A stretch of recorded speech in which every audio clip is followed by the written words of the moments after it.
right here that I hit, that you go, no, you don't want to do that. That'd be a mistake. I'd accidentally just keep hitting the live button. You do have the tendency to pound on the table often when you're outraged. I know. Oh, I'm so angry. But I'm not angry that we're here live on the internet with you, fine folks, here on The Full Nerd. We're in the pre-show part of the podcast. We're going to be hanging out for a little bit, but we got some really serious topics to get to. But I'm excited to have on the line Russ from Retro Game Core hanging out with us. Hello, Russ. Hi, good morning. How's it going? Yeah, and it's a little early for you where you're at, but you were nice enough to hop on this call. So yeah, it's nice that this is a long show because you'll be able to see like the sun coming over the window here, and so you'll see like my face change over the next couple hours. Yeah, your face Where change. Are you from, if you don't mind sharing? I'm in Hawaii. I'm originally from Seattle, but I've been living here off and on for 25 years now. So wow, I'm thinking about moving there in about 5 myself. It's a great place to live. It's expensive, but you just got to know where to shop. Does the internet suck there, though? I kind of wonder if that's like a limiting factor because it feels does. Yeah, to give you perspective, like of all the states where Google Stadia did not have support, it was Hawaii and Alaska. So. You kind of dodged a bullet there, though. Just to be fair. But that is, yeah. We're a little spoiled here in the Bay Area. We all have a 10 gig fiber up and down. So, All right, moving on. Try not to say it too much. Hey, Brad, sorry, can you boost your mic just a little bit for me? Sorry, Brad. Yes, Thank no you, sir. problem. Thank you, sir. Well, Russ is this is your first time with us, first time on the show. First time on the show. Should we ask the ultimate question while we have Gordon here on the line? Right now? Oh man. Or you want to wait for Q&A later? Yeah. No, let's wait for later. Okay. Yeah, there's right. Good. Yeah, I want to stress about it for 2 hours. no, there's just the long-running debates we've had on this podcast. I mean, we have multiple debates, but do you know which one I'm talking about? I know which one you're talking about. Yeah. Maybe we'll it's get not to the it. dumb taco question, is it? Well, no, I mean that's just a dumb question. Are hot dogs a taco? Is that what you're referring to? That's another. It's a sandwich. Space. Yeah, That's like a cool question you ask your parents when you're like, I don't know, 7 and you think it's funny and you laugh. And your parents are like, oh man, I raised a moron. What it is. a friend of the show, Ziv's asking if Starlink is out there, Russ. I have never checked. It's kind of a monopoly here. We really only have just Spectrum is like our internet provider here. I think they have some sort of fiber options, but I don't know. Never looked into it. It's always been a monopoly here. It's kind of crazy. Oh, bummer. But you know what? You know what isn't crazy is this podcast.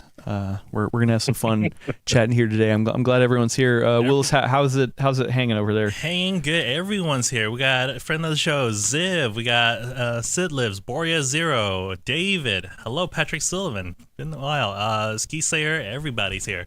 Nice. All the friends of the show. Good to see you. Good to see everyone. We've had some internet issues here in the office, so hopefully everything holds. Stable. Okay. Looking stable. Nice. Then let's get the show going. Everyone good? Everyone warmed up, ready to talk about serious stuff?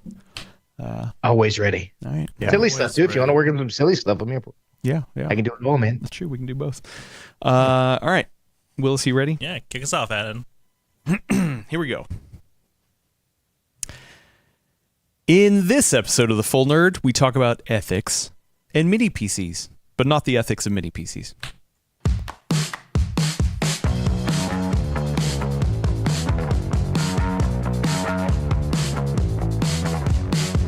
Welcome to episode 298 of The Full Nerd Podcast, PC World's premier podcast about PC hardware and PC building.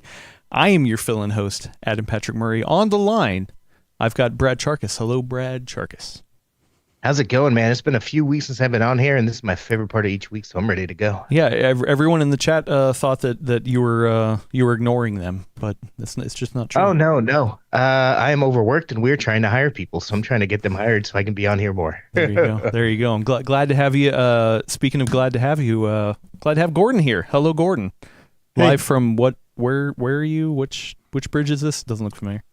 It's the Defiant behind me. It's a 3D render by an artist that I found. It's really nice. Nice. So I like it. Well, hopefully your communication holds while you're in deep space. And you've got the 4 little buttons on your thing. So what is the 4? Isn't that the 4 pips? There's technically a captain, I think. Oh. Whatever. Oh, crap. It was the ill-fitting cosplay costume that I ordered from Wish, AliExpress. It's all from the same factory. But if you ever watch fan-based Star Trek YouTube videos, they always fit like this because nobody can have them tailored correctly. So. Well, I guess in this show I'm going to have to refer to you as Captain Gordon. Yeah, sure. Okay. Oh, Captain, my Captain. Oh, wait, wrong movie, wrong show. Speaking of fitting, I'm about to run in a charity cancer race at the beginning of next month. Ooh, nice. The theme is dress up as your favorite superheroes for a local thing. I'm going to get a blue spandex suit and go as ultra fat and chubby Dr. Manhattan. I cannot wait for that. Nice. Well, maybe you'll wear it on the show. Oh yeah, maybe. There you go. So we have a very special guest. I'm excited to have on the podcast the first time, Russ from Retro Game Core. Hello, Russ. Hi, good morning. I'm so happy to be here. I'm actually a little bit nervous, just hearing about PC World for the past 40 years. Then, just come on the podcast.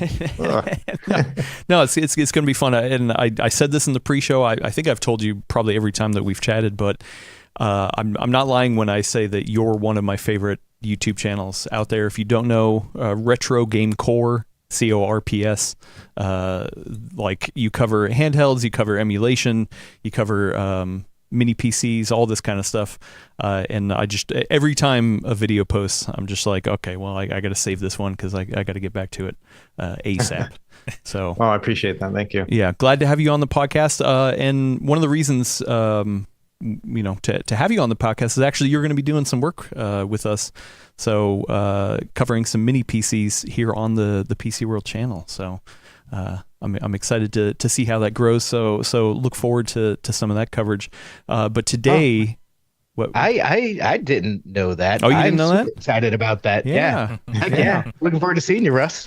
Yeah, I'm super excited about it as well. It's so cool, the idea of making new reviews and content like without the Retro Game Core name attached to it, and just kind of going and doing something different. So super excited about it. Yeah, thank you. Yeah, that's one of the things that I've always tried to do on this channel, and obviously it's been big with Gordon and Brad, and bringing people together inside the PC world, to coin a phrase.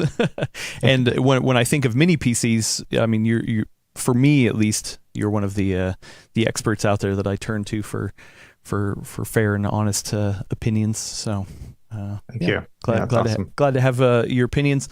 I'm also glad to have Willis Lai's opinions while he's controlling the verticals and horizontals. Are you sure? It's true. It's true. Hello, Internet. Hello, everyone. Happy Tuesday. Yeah. And it is a happy Tuesday. I'm not going to get into too much preamble because we got a lot to talk about. We got 2 big topics, so we're going to dive straight into it. The first one, very serious, about ethics. Now, I think, we all come from different walks of life. Gordon, you actually went to school for journalism back when, a while ago? A long time ago. And I think the saying is in all newsrooms is don't let your kids grow up to be journalists. There you go. And I have no experience or background in journalism.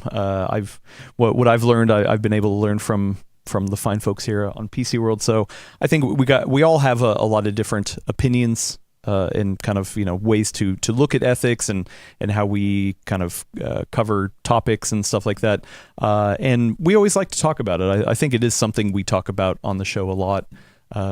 We like to bring it up and make sure people understand where we're coming from, or maybe just ethics in general and how things should be approached. But there has been an inflection point recently, which is the reason why I think, Gordon, you wanted to kind of touch on this subject. Why don't you give people a little background of what's been going on in the tech sphere? Yeah, so this really leans into reviewers. Everybody here has experience reviewing hardware and software, I'm sure. This all kind of blew up recently because, a very famous YouTuber, MKB, did I get that right? MKBHD, Marquez Brownlee. MKBHD. That HD always throws me because it's like, I'm sure he regrets that. Like, HD, what in the world is that like? Because he was in HD. It was the new thing. Yeah, so, but I mean, he reviewed he reviewed the Fisker Ocean electric car that was in his opinion, terrible. It was a fiasco. He reviewed it, and then a couple months later, Fisker basically is running out of money and is likely to file bankruptcy. But the thing that really seemed to piss people off recently at him, some people anyway, not his fans, it was his review of the Humane pin, which basically, if you watch Star Trek, it's the equivalent of, where the hell is this thing? It's equivalent of a communicator badge pin using AI to create a post-phone world. If that sounds like something really cool for the 24th century, yes, because Marquez basically said this is the worst thing I've ever reviewed so far, and the head pretty much slammed it, and a lot of people got kind of aggro thinking that because of his reach, he's a gigantic YouTuber. He's got 18 million subscribers. It's unfair and irresponsible because of his reach, he could snuff out what is essentially a startup. So this is Humane. It's a first product. They've been building this thing since 2018. The thing basically runs really hot. It's really slow. It doesn't pair with your phone at all. And basically, in his opinion, and I encourage you to watch his video because I actually think the review was pretty even keeled. He basically says it does everything terribly. Like it doesn't do much. And he was the focal point of a lot of anger on Twitter. People just saying you're killing this company. You have to be more responsible. And then people, of course, also rushed to his defense. The reason why I wanted to talk about this is because Hardware Unboxed recently on their podcast, by the way, go listen to their podcast. It's a great podcast by the boys down under. They talked about the whole thing, like for reviewers, what's it like being a reviewer and whether they thought it was fair to pile on, on him that way. And, I don't want to come out here to defend a fellow hardware reviewer because I feel like, that a lot of people just think we're going to defend each other because we're all sort of in the same camp. But I do think the review was fair, and again, he gets to call it the way he thinks. It's him. He's the one who has the hardware. He's the one who got to test it. If he had those problems with the car or with the Humane pin, I think it would have been wrong for him to softball it. And honestly, if you watch the review, I think it was pretty fair because he does talk about the promises of the product. He talks about, what it could do. And frankly, I was a little more impressed that it worked as well as it did in his video. So overall, I thought it was very fair, but I do think it's really good to talk about it because a lot of people don't understand what reviewers do. They don't. Oftentimes, we get people saying, just because you do an unbox or you talk about the product, like they'll say, "Oh, great review." It's like, no, it's not a review. We're just talking about it. Or we just unboxed it. So I think there's a lot of topics to talk about. What do you all think? Do you think? To me, the big thing is, if you are that big, you have the footprint of, one of the largest definitely one of the largest tech YouTubers out there. Is it irresponsible for him to step on a product with a headline that says worst product I've ever reviewed? Yeah, I have thoughts. yeah. Lots to dig in here for sure. Do you want to go first, Russ? I want to give the fresh guy a chance.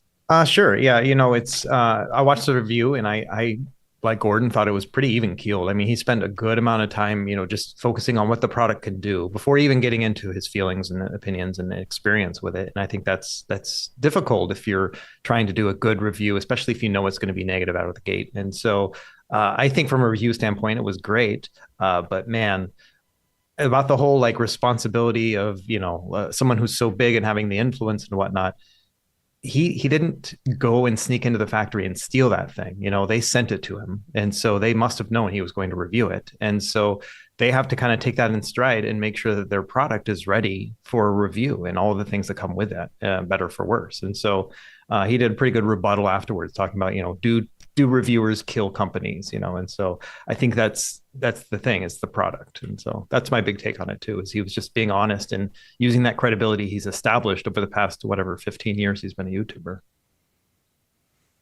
Right. I think we wouldn't even be in this place if it wasn't an AI pin. Like if you go and look at this whole controversy, it's funny because it wasn't just Marquez Brownlee.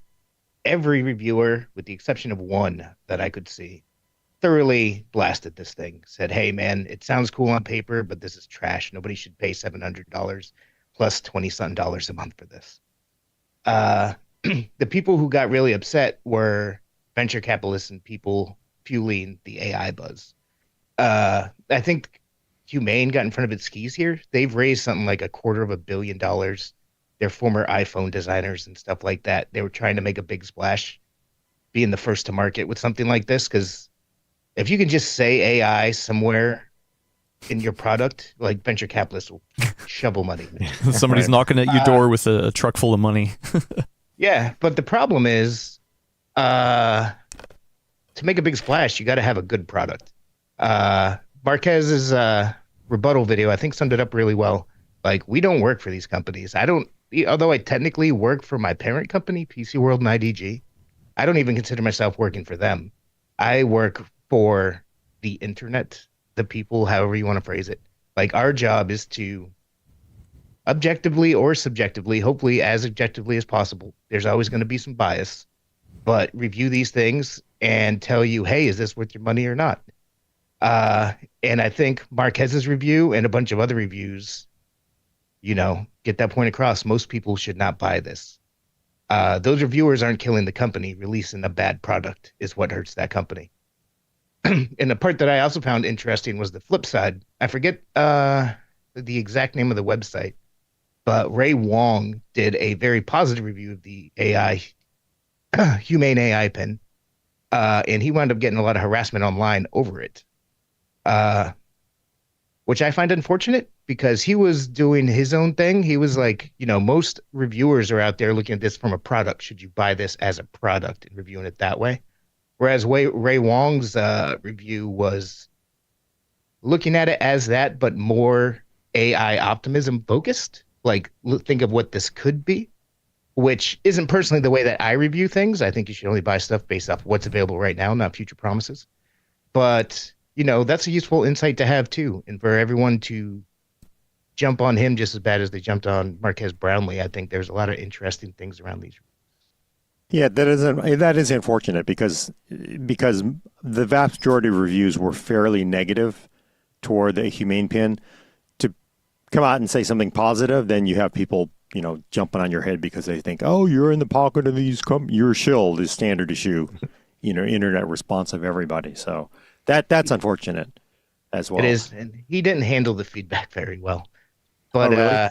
I think the thing with product reviews, especially for us for tech, it might be different for something more artistic, but we're semi-fortunate in the fact that a lot of the stuff that we are evaluating is fairly objective. Like, there is subjectivity involved. You're like, hey, I can't see this light very well in the light, and it's kind of slow. I don't know. I just don't like the vibe. That's good feedback to have in there. That's more subjective. But overall, like, we're here reviewing the products. You get the exact same product. Anyone else can take it out of the box and say, hey, what the heck was Brad talking about? He's, none of this what he said is true. So yeah. I don't know where I was going there, but it feels like a tempest in the teapot almost. Yeah. I would even add that I think with every review, I've done, I don't know how many at this point, 500 on my channel. With every review, you're basically putting yourself on the line because the truth is going to come out eventually. And so you get early access to a device and you're doing whatever review you can on it. If you were just way off base, that truth will come out at some point. And, and so it's always a challenge for me as a reviewer. If I'm going to be doing something negative, I spend 3 times as much time on it because I'm like, I got to make sure I've got my ducks in a row here because at some point people are going to have this out in the world. And then that's going to be like the mass, kind of understanding of how this device works. And so I have to nail that as much as I can to really give people an idea of what to expect when they're buying something. And so that's always what I focus on there. And yeah, the idea that somebody can kill a company just because they're, saying something that's unobjectively not part of the full review, that they're just using part of their own subjective terms without really looking at the facts of it. It doesn't make sense to me because the truth will always come to light over time. Well, and like Gordon has always told me now that I'm, starting to get into benchmark stuff, is that like, hey, the numbers are the numbers. The numbers don't lie. You put out how you ran the numbers, and I do think how you test things can be subjective, right? Like what settings do you pick? What cooler did you put on it? But at the end of the day, that's all still a data point, and here are the numbers you got from that data point. There's no, somebody else could do the same exact thing and theoretically get that same data point. But then there's the interpretation of what that means as well. That can be somewhat objective or subjective. In my mind, but Gordon, I think it's harder for, maybe you can talk about the differences between like a CPU review and this human or this AI pin, right? Because that's, people aren't like benchmarking it necessarily, but it's, one is like, you got a lot of data points that we run benchmarks on. The other one is a little bit more experiential. How do you balance that? Yeah, no, it's fortunate because we live in the part of hardware where we have benchmarks, and benchmarks generally don't lie. They can be obviously bent to fit a narrative, but I think we've all done that where you get a CPU or GPU or or system or anything. It's under a deadline, and then the deadline lifts, and you really, really hope you're not out on the weeds by yourself. And it has happened to me, and you feel pretty stupid sometimes. You wonder what you did wrong. But the nice thing about having benchmarks is it just kind of tells you if you did something wrong and that like, oh, I really kind of screwed up here. What the hell did I do wrong? And, and I will tell you that one time that it happened to me in print, I had to go back and I had to update the BIOS. I didn't do that, and it was a long, long, long time ago, and it screwed up my results. And you feel really dumb because we generally don't talk to other hardware reviewers. I don't do it because I don't want to sort of pollute my own view of hardware, and I also don't want to talk to other people because I don't know, how do I know if they have the hardware, right? Like if I'm under an embargo on a new product, I can't just go talk to somebody unless I know absolutely sure that they have one. I can assume they have it, but I technically can't talk to anybody else about it. So I don't. So you basically go out blind and you hope you don't screw up. And again, benchmarks, they, a Cinebench or a Blender, it is what it is. It doesn't really change that much, except for hardware configurations. But with something with the Humane pin, it is definitely more subjective, right? Because it could be like, oh, I can live with the latency because, like, again, that one person you talked about, Brad, they said, oh, actually, I see the promise here. I really do see the promise here of this Humane pin. The concept is good. Obviously, it's $700. It's not for anybody. It's a toy for somebody who just has money to throw away. But if you see promise in that, and then maybe there is a post-phone, post-screen future, then that's your opinion. Whereas, MKB was like, no, this is not anything that anybody should really buy, it sounds like. So that kind of sucks. And I do want to point out one thing. Humane has actually been very very fine with it. It's not like, I'm sure we've had this response in the past where there are some hardware companies that send you something for review. You come out and you basically say, yeah, nobody should really buy this. It's got a lot of flaws. Here's the problems with it. And those companies freak out. And then they want to jump on your head and they get very defensive. And then it gets into this back and forth battle. Humane has not done that. They've actually been pretty classy externally. I'm sure internally at their office, they have a dartboard with his face on it, and they are all just taking their turns throwing darts at it. I understand you don't know fine. That, but yeah, believe me, I'm sure it's like people are going to be pissed, but publicly they've been very, very fair, and they've been like very classy about it, and I think they've handled it fine. It's like, thanks for the feedback. We're still working on it, so I think that should be pointed out. But because I will say that is not the response from some companies. I have a really funny story about that. If everybody wants to know, I can tell it later. Interesting. Well, Russ, I feel like for handheld specifically, it's kind of a middle ground. There is benchmarking to be done. You actually do have factual numbers of testing, but then a lot of the usability side can be very subjective. There's plenty of handhelds that I've used where I was just like, I don't really like the feel of it in my hand, or it's too heavy, and it's like, who cares what the benchmarks say? I don't like that product. How do you go about weighing the two? Yeah, it's always a problem for me. I consider myself to be an experiential reviewer. So I don't actually will throw up charts and graphs and stuff like that. I usually wait for others like Carrie from the Fox like to do his because I'd rather trust his authority on that and then focus on the things that I'm good at, which is really talking about the look and the feel and the experience of owning something. And that has gotten me in hot water a couple of times, in terms of missing something like Gordon was talking about. And that's always the worst feeling, and trying to come back from that and figure out how you can just kind of explain how that happened and where we're going and that kind of stuff. So it always takes time, But yeah, it's always hard. And I think a handheld is different than like a PC. With a PC, you buy it and you're really looking at the specs and whatnot, because you're going to get your own keyboard, you're going to get your own mouse and your monitor, all those things that are the experience of using a PC are going to be different for everybody else because you have so many different ways of enjoying that. Whereas with a handheld, there's only one way to do it, And so that's really one of the things I focus on in my reviews is like, I spend 20 minutes of a 40-minute review before I even turn the device on, just talking about what it's like, what are the good and the bad, the buttons, all those little things. And so, there's definitely a lot more subjectivity and experiential kind of focus with my handheld reviews. And that's a lot of it is because it is a more experiential product. So, yeah. Well, and to go back to one of the things we were talking about, a lot of people specifically are mad at Marques for the headline. They might agree that the actual review itself they can kind of understand, but the headline itself is just a bridge too far.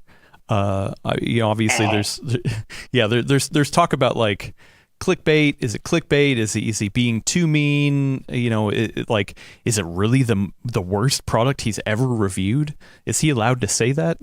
Brad, what if somebody on staff wanted to come with that headline?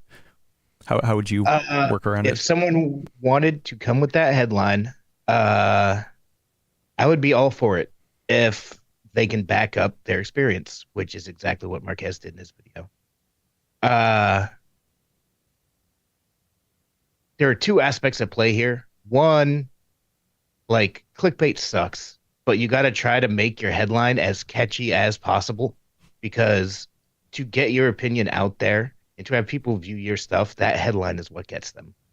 I'm a firm hater of, this one thing happened, you won't believe what happened next. Like, I hate that kind of stuff. But I feel like a headline like, this is the worst product I've ever reviewed, coming from Marques Brownlee, says a lot and gets the point across, and it's totally A-okay.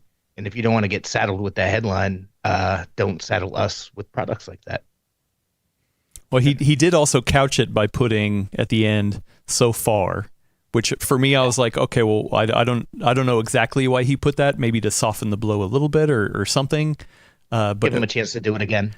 Yeah, right. There you go. The worst product I've ever reviewed again so far. But headlines are important. Like, they really, there's an art to them. The clickbait, over the top part of that sucks. The people who just go off of pure lizard brain stuff like that. I think you should get nugget of information, talk about what makes this so exciting. What are we actually talking about? Stuff like that. But you need to make it as catchy as possible, because unless people see that and are intrigued enough to click on it, then, you did all that work for nothing. I'm sure Marques spent a ton of time testing this thing. And money. Look at the production value of that video. And the Humane AI pin is not anything that anybody in the real world has name recognition of yet. So if you put a Humane AI pin in that video, nobody would click on it. But saying this is the worst product I ever reviewed, that'll get folks to click on it. And it's also true. So I can get what he was doing there, and I don't have an issue with it, actually.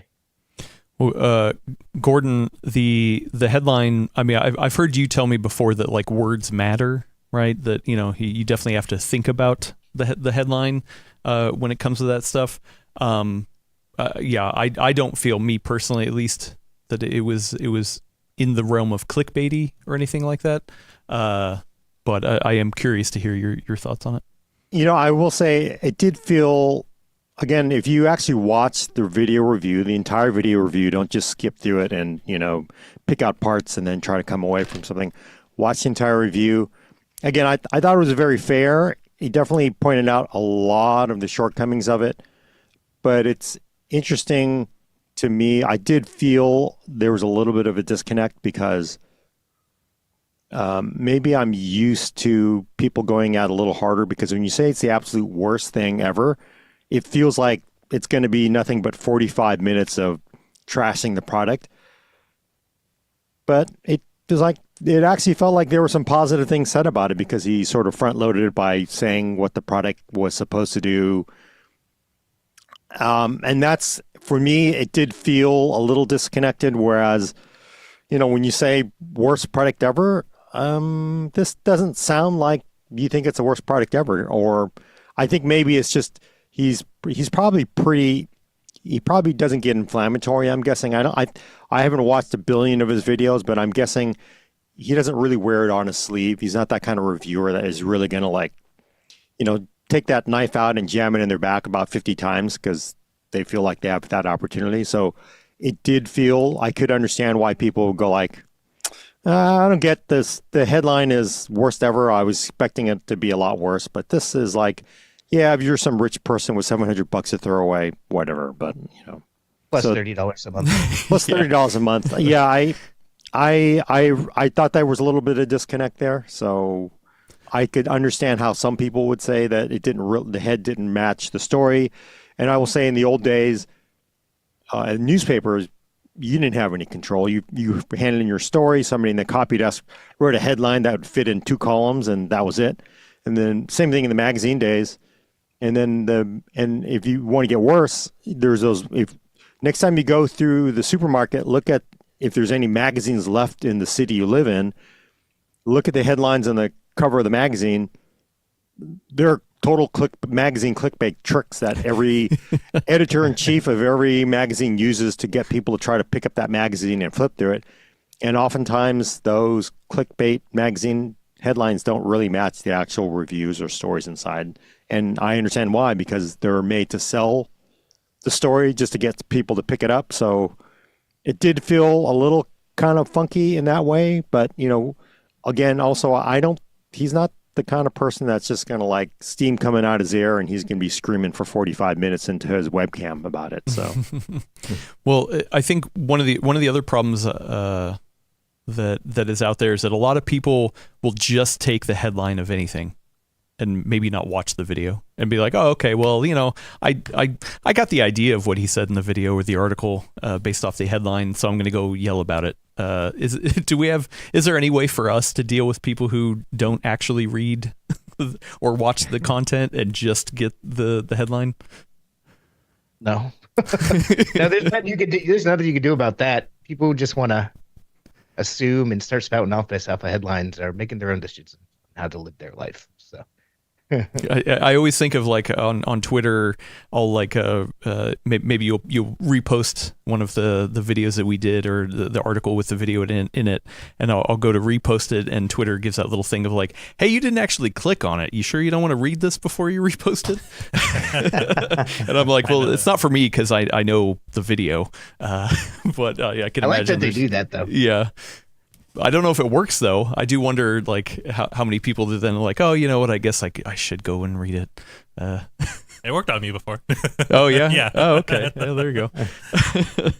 I have a question for all of you, because there's a lot of people that assume that reviewers love negative reviews. Like we like to write negative reviews because it easily makes something clickbaitable. It gets outrage, feeds the algorithm. That's kind of like the classic question.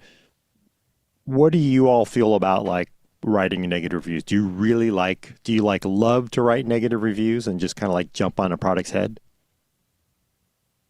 I can start with that. Okay. So yeah, I hate making negative reviews. Not necessarily because I'm trying to like shield a product or anything else like that, but I just don't like bringing that negative energy into the world. Like I made a channel to be excited about new products and show the things I'm excited about. And I think that MKBHD is similar in that way, in that he shows the things that interest him. And so making a negative review, it feels unnatural for me, and I kind of have to work around that. The other thing is that, yeah, I see a lot of YouTubers who will make a lot of negative reviews to establish credibility, to show that they are not bought by the man or whatever happens to be. And I don't know, I feel differently. I think that we should just focus on the things that we like, and also talk about some things that maybe need to be a warning to users and whatnot. I just released a review this morning on the MSI Claw, which I consider to be a negative review. I didn't do a clickbait title on it, but I put MSI Claw review, swing and a miss is basically what I put. And it's a negative review, but it took me 3 times as much time working on that one as opposed to my regular one. So I kind of dread making the negative reviews, not because I'm trying to shield something, like I said, but because I want to focus on the things that are amazing. There's too many products in the world to try to cover them all. And so I want to focus on the ones that are interesting and awesome. And it does make my channel a little bit more on the positive side, but I kind of like that too. That's what I would want to watch. Yeah, I've definitely heard that feedback before of like, oh, okay, well, if you're focusing too much on negative reviews, then that's just what you're known for. But also, if you focus on too many positive things, then you're not getting the full breadth of everything else out there. And I think there is a lot of content that's like on one end of the spectrum and not the other.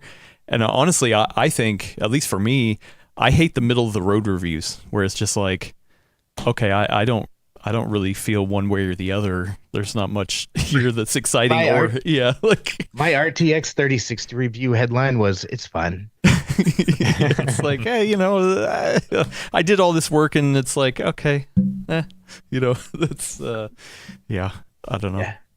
I'm kind of like Russ. I try to have a more positive outlook. That's actually feedback I've gotten from several of y'all, like in comments, people reading and watching this on Twitter and stuff like that, saying, hey man, you're kind of more positive than some folks.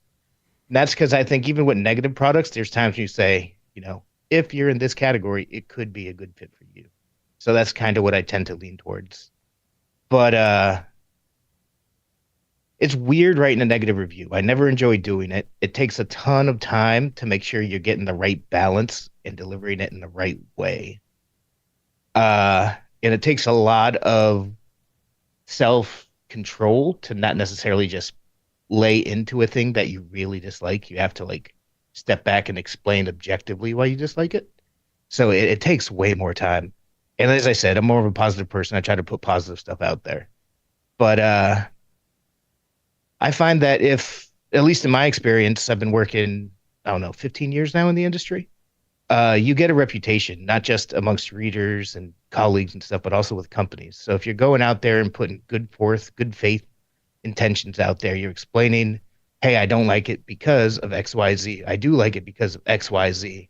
Over time, you get a relationship for being a straight shooter. So even if you do wind up having a negative review, I find that most larger companies, at least, take it in stride and usually say, you raise a lot of good points. Let us go back and look at that and come back for revision 2, kind of a deal. So, yeah, it actually brings up another point, around this whole discussion. At least the guys over on Hardware Unboxed were talking about this, like that.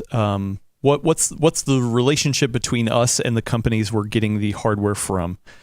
Some people would say, oh, reviews are just an extension of the marketing, because they're trying to get more information out there. And then some people would say, oh no, actually reviews are useful items for people to know whether to buy or not. Gordon, where do you fall on, hey, what role does reviews place, and the fact that, hey, yeah, I'm sure some companies see it as more of a marketing thing, where we might see it more as a user service thing. Yeah, I mean, I think our job as hardware reviewers, software reviewers, whatever you want to do, you have to be fair, and our ultimate job is to serve the readers and viewers, because they're the ones that are shelling out their cash to buy the product. At the same time, a lot of people get really kind of, I think they get angry whenever, you even think about it, but you also have to be fair to the hardware vendor. And this is one thing I do think the internet has gotten a little too hard on. People want to see products kind of like burned, stomped on, turned over, kind of little pieces, and then everybody comes up and gets their chance to kick it. And I think that is, wrong, because that toxicity is really, I mean, there are truly bad products out there, of course, but I do think people get a little too gleeful and wanting to just kind of like jump on a product and say it's terrible. So I think as a reviewer, you have to, obviously, your job is to serve the potential customer, but you have to, in that process, be fair and professional with the vendors. There are real people who make these products that they spend a lot of time working on these products. They know full well what exactly the weaknesses of it, and they know full well that it may not do really well, but you never make it personal. And that's my opinion, is you never want to make it personal, because you know what? It's just a product. If you don't like it, don't buy it. That's all you got to do. You don't have to get gleeful and laugh and shout about it and get on the internet and write 500 paragraphs about it. Just basically don't buy it. But I think reviewers also have a responsibility to be fair to the vendor. If there's a problem with the vendor, you go back and talk to them and say, hey, I've got this problem with it. What's up with this? Is this a feature or is this a screw up? So, there are a lot of responsibilities anytime you review something that you should try to take as a hardware reviewer. This whole conversation is actually making me think back to the Radeon RX 6500 XT that came out, I think it was last year. Maybe the year before? Yeah, I think it was the 2 year years ago. before. 2 years, I think. Man, time has no meaning since 2020, my guys. But yeah, it was actually the opposite for me. I got dragged through the fire and flames, for my opinion, on the part. But for the opposite reason, the vast majority of reviews out there were very negative on the part, and understandably so. It was super cut down. Like, it had limited PCIe lanes. You could only play it at very limited settings. You needed rebar for it to work decently well, so on and so forth. And it was not an upgrade over previous generations. It was an active downgrade. I could understand why people got mad at that and why it got so many negative reviews. But from my perspective, I was saying, yes, I said all the exact same things. I said, don't upgrade to this from something else. But I know kids who've been out here during the pandemic saving up their grass cutting money and stuff and just want to get a graphics card. And there's been nothing under $300 for 4 years now. And now at least there's something under $400 that they can go buy. And yes, it's crap. It's an RX 580 5 years later, and that sucks. But it's good for something to be out there that people can actually buy new. And I got, a substantial amount of feedback from that, from readers and from colleagues alike. But to me, that's kind of just the steel pants you have to have as a reviewer, and that's the kind of dedication and exhaustiveness you need to bring to your work. Like, I'm not afraid to back down from that opinion. I did a follow-up article on it, explaining just that part more thoroughly, because I felt like all the points I were making were well thought out, and I could bring data and observations and say, here's why I think this. I understand why everyone else thinks differently, but I still stand behind what I'm saying because I'm not just pulling this out of my butt. And I think that's the kind of work you got to do as a reviewer. Well, one of the questions I have, and some people would say this out here, is that people who buy it with their own money and don't actually have any interactions with the vendors is more unbiased than people who actually work with vendors. Gordon, what's your opinion on that? Sorry, I was trying to read something in chat. What's the question again? Some people would say that reviewers who go out and buy something with their own money and do not have interactions with the vendors that is a more non-biased review than people who work with vendors to get hardware. I would disagree with that opinion. There are times when you have to buy the product because they don't want to supply it.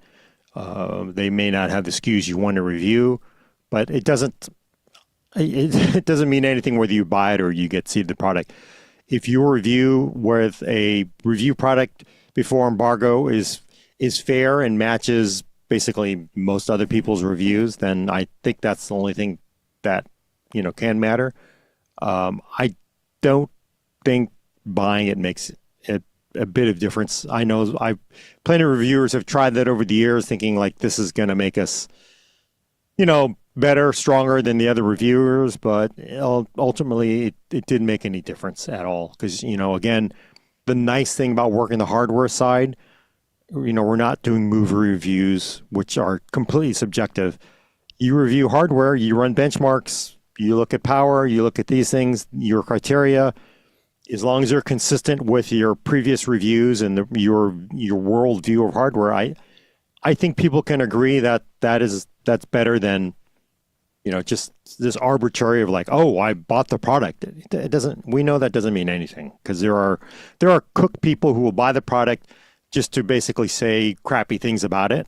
And is that any better? I would say no, because maybe they're not being fair to it. Maybe they're ignoring data that they should have used in the review. So I think it's pretty ridiculous. I think it just comes down to the actual reviewer, and this is a classic example. You don't really need to pay attention to the outlet that it's from. You should only care about, I trust this person. You shouldn't trust the outlet. You should trust the person. There are some trust that goes into the outlet, because clearly if that person has worked there for a long time, then that probably means something. But generally, your loyalty to a review should be with the person, right? You like the way MKB does his reviews, and you trust it because it's worked for you in the past, then go for it.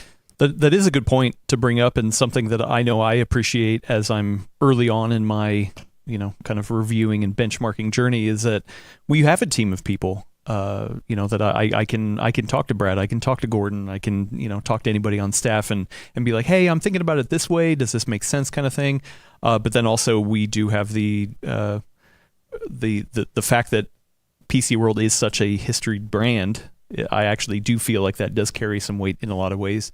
But Russ, you're kind of on the opposite end of it. You're, as far as I know, you're a one-man show for your channel, and you've been around for a bit, but not putting you down, but like not as long as like PC World. Like, how do you deal? PC World is older than I am, and I have white hair. Yeah, true.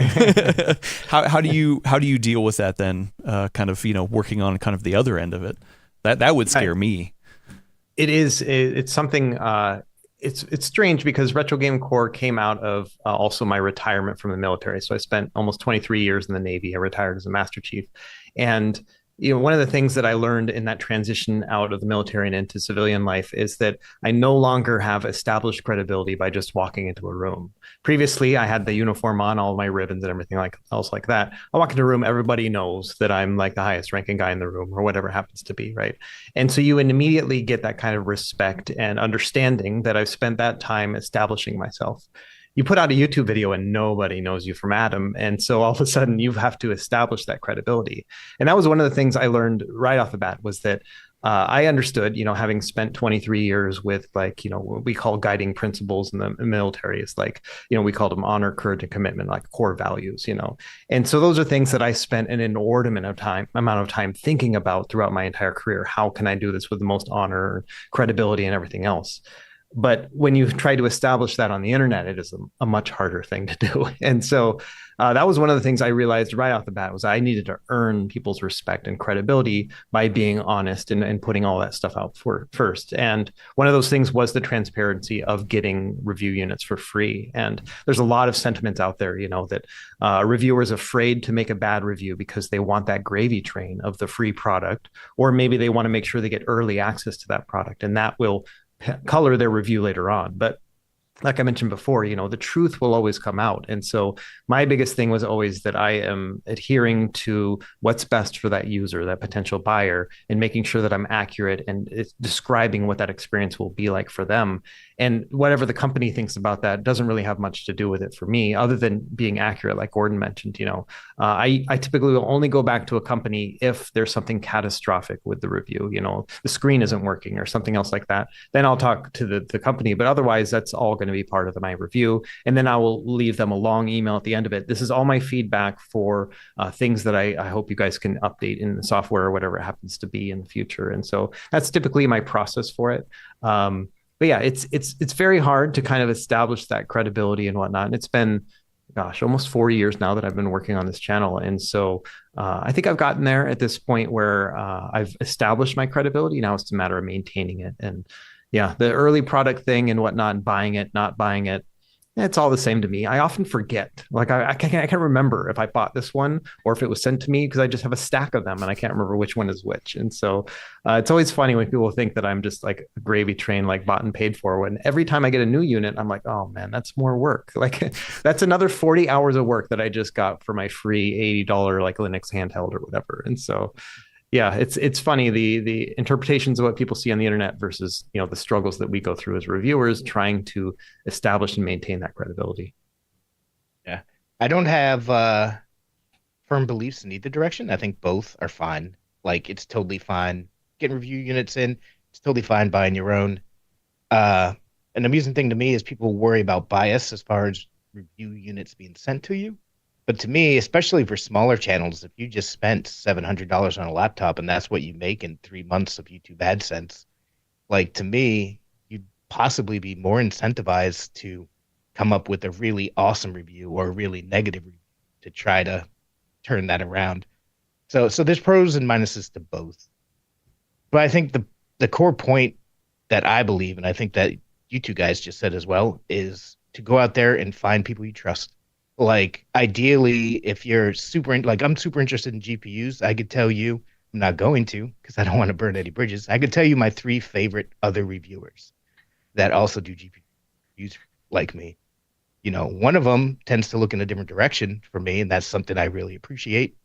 It's another perspective. Other ones just tend to kind of view things the same way I do. So if I'm like on the edge, like, is this right? Are these numbers right? Then their review comes out and I see they found the same things. That just, gives me that sense of ease. But the important part is to just find people and publications. Because unlike Gordon, I think you can look at publications. I'm slightly biased since I'm the executive editor of PC World. But like at PC World, we spent 40 years rigorously defending journalism ethics and coming up with how to review things.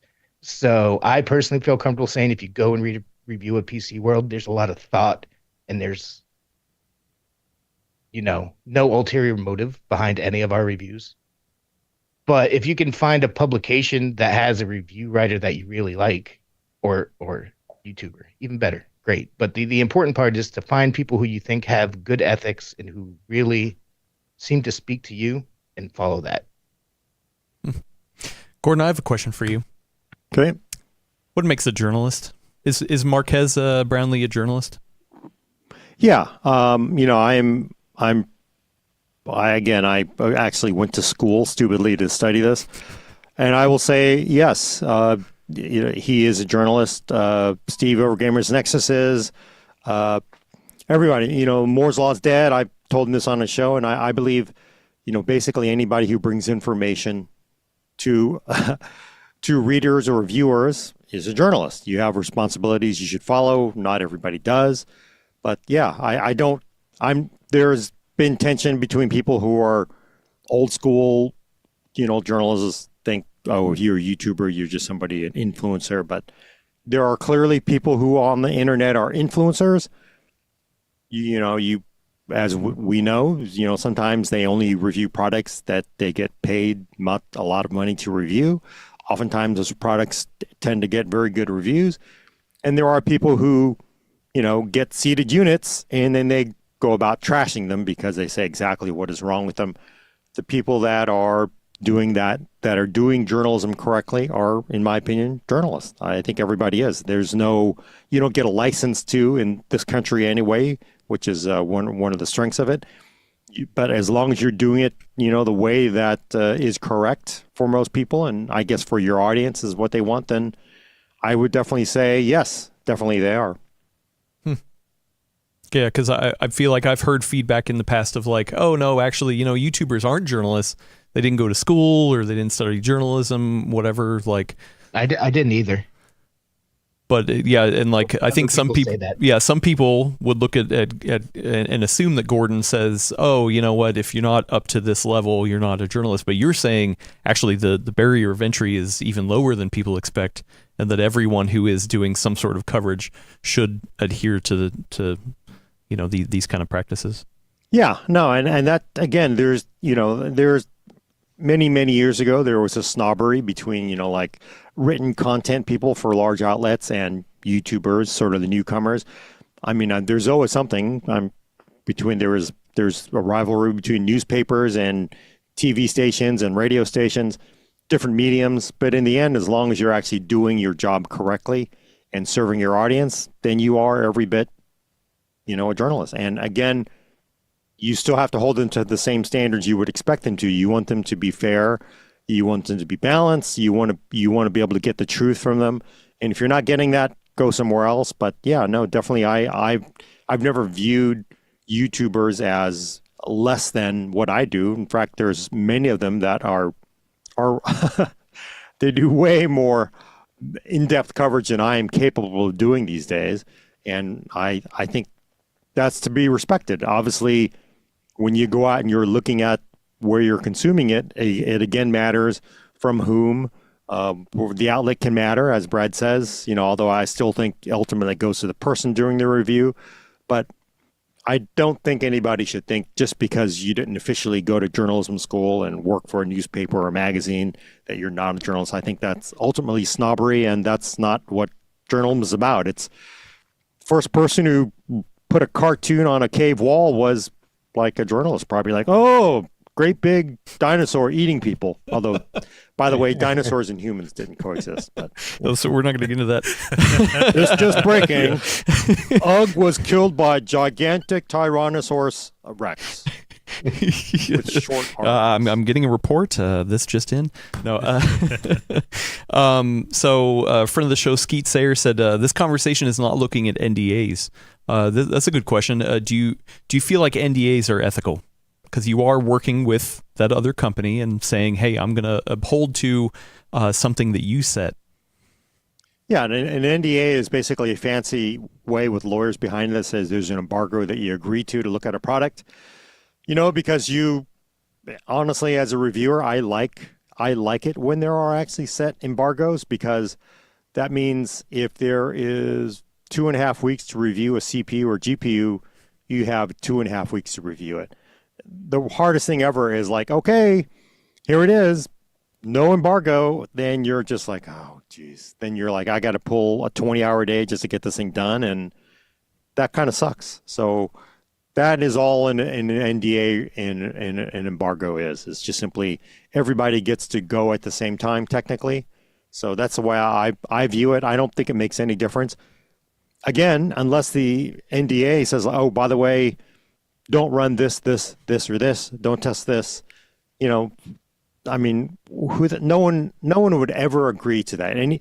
Anybody who reviews hardware would never agree to that. I would hope that you would agree to not run tests. Yeah, sure, they're going to. And I've had many companies try to twist arms and say, well, you shouldn't be running this.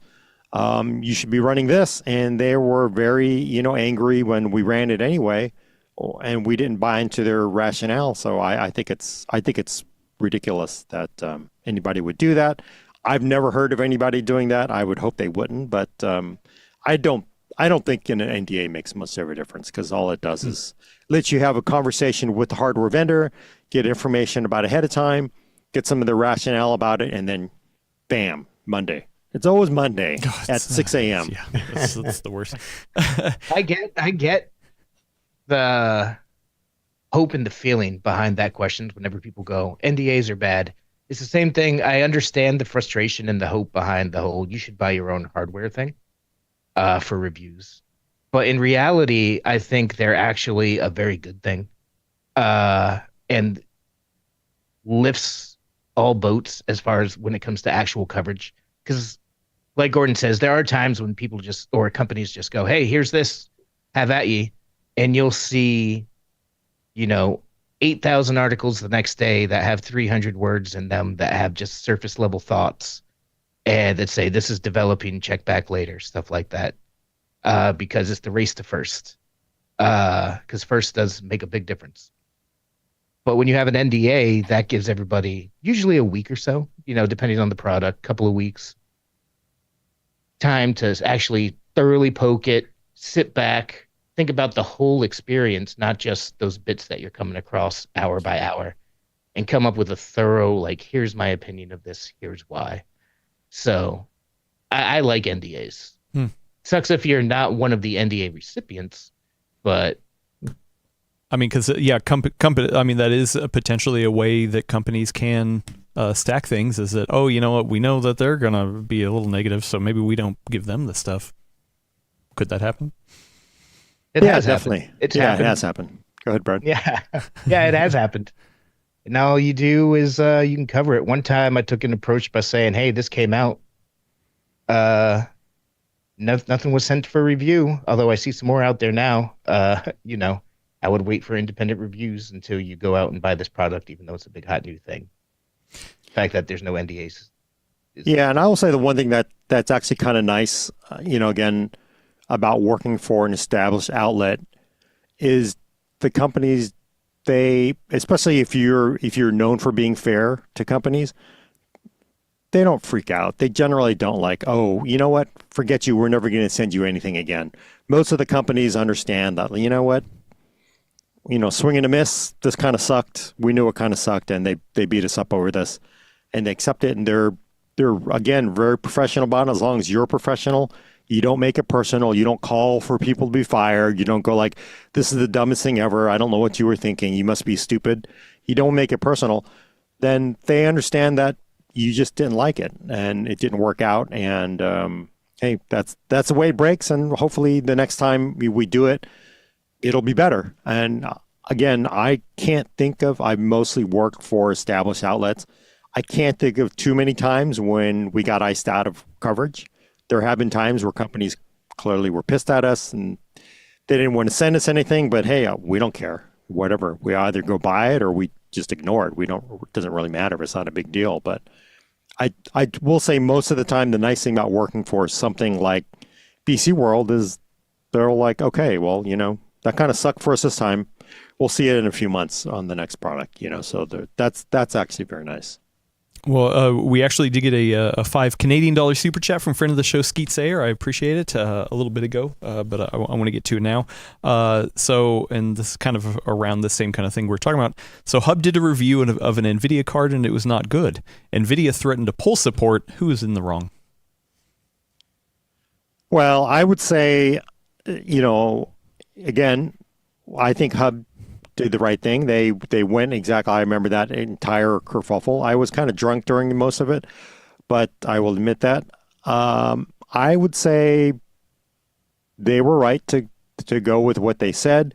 That's what their feelings were as a reviewer. They very much review for today, not in tomorrow's promises. This was over NVIDIA saying, hey, you're not running enough ray trace benchmarks. We think ray tracing is important to the future.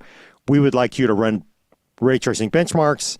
Hub, if I remember, was like, no, we don't think this matters one bit right now for somebody buying a graphics card. We're not going to run them. Got to a stalemate. NVIDIA basically, as I remember, said, screw you, we're not considering more graphics cards. NVIDIA, again, it's their product. They don't have to send it to anybody. They can send it to the people they want to send it to. I could have told you full well before that thing even blew up that the only way that ends was NVIDIA rolling over, and they did, because that's what happens. This has happened many times before. It's going to happen again, but you can't muscle reviewers. It's just the dumbest thing ever, because all it does is make you look weaker, and it actually makes you, if you have a good product, maybe the product wasn't reviewed the way you think it was. Trying to muscle them just makes people go like, oh, there must really be something to this review, right?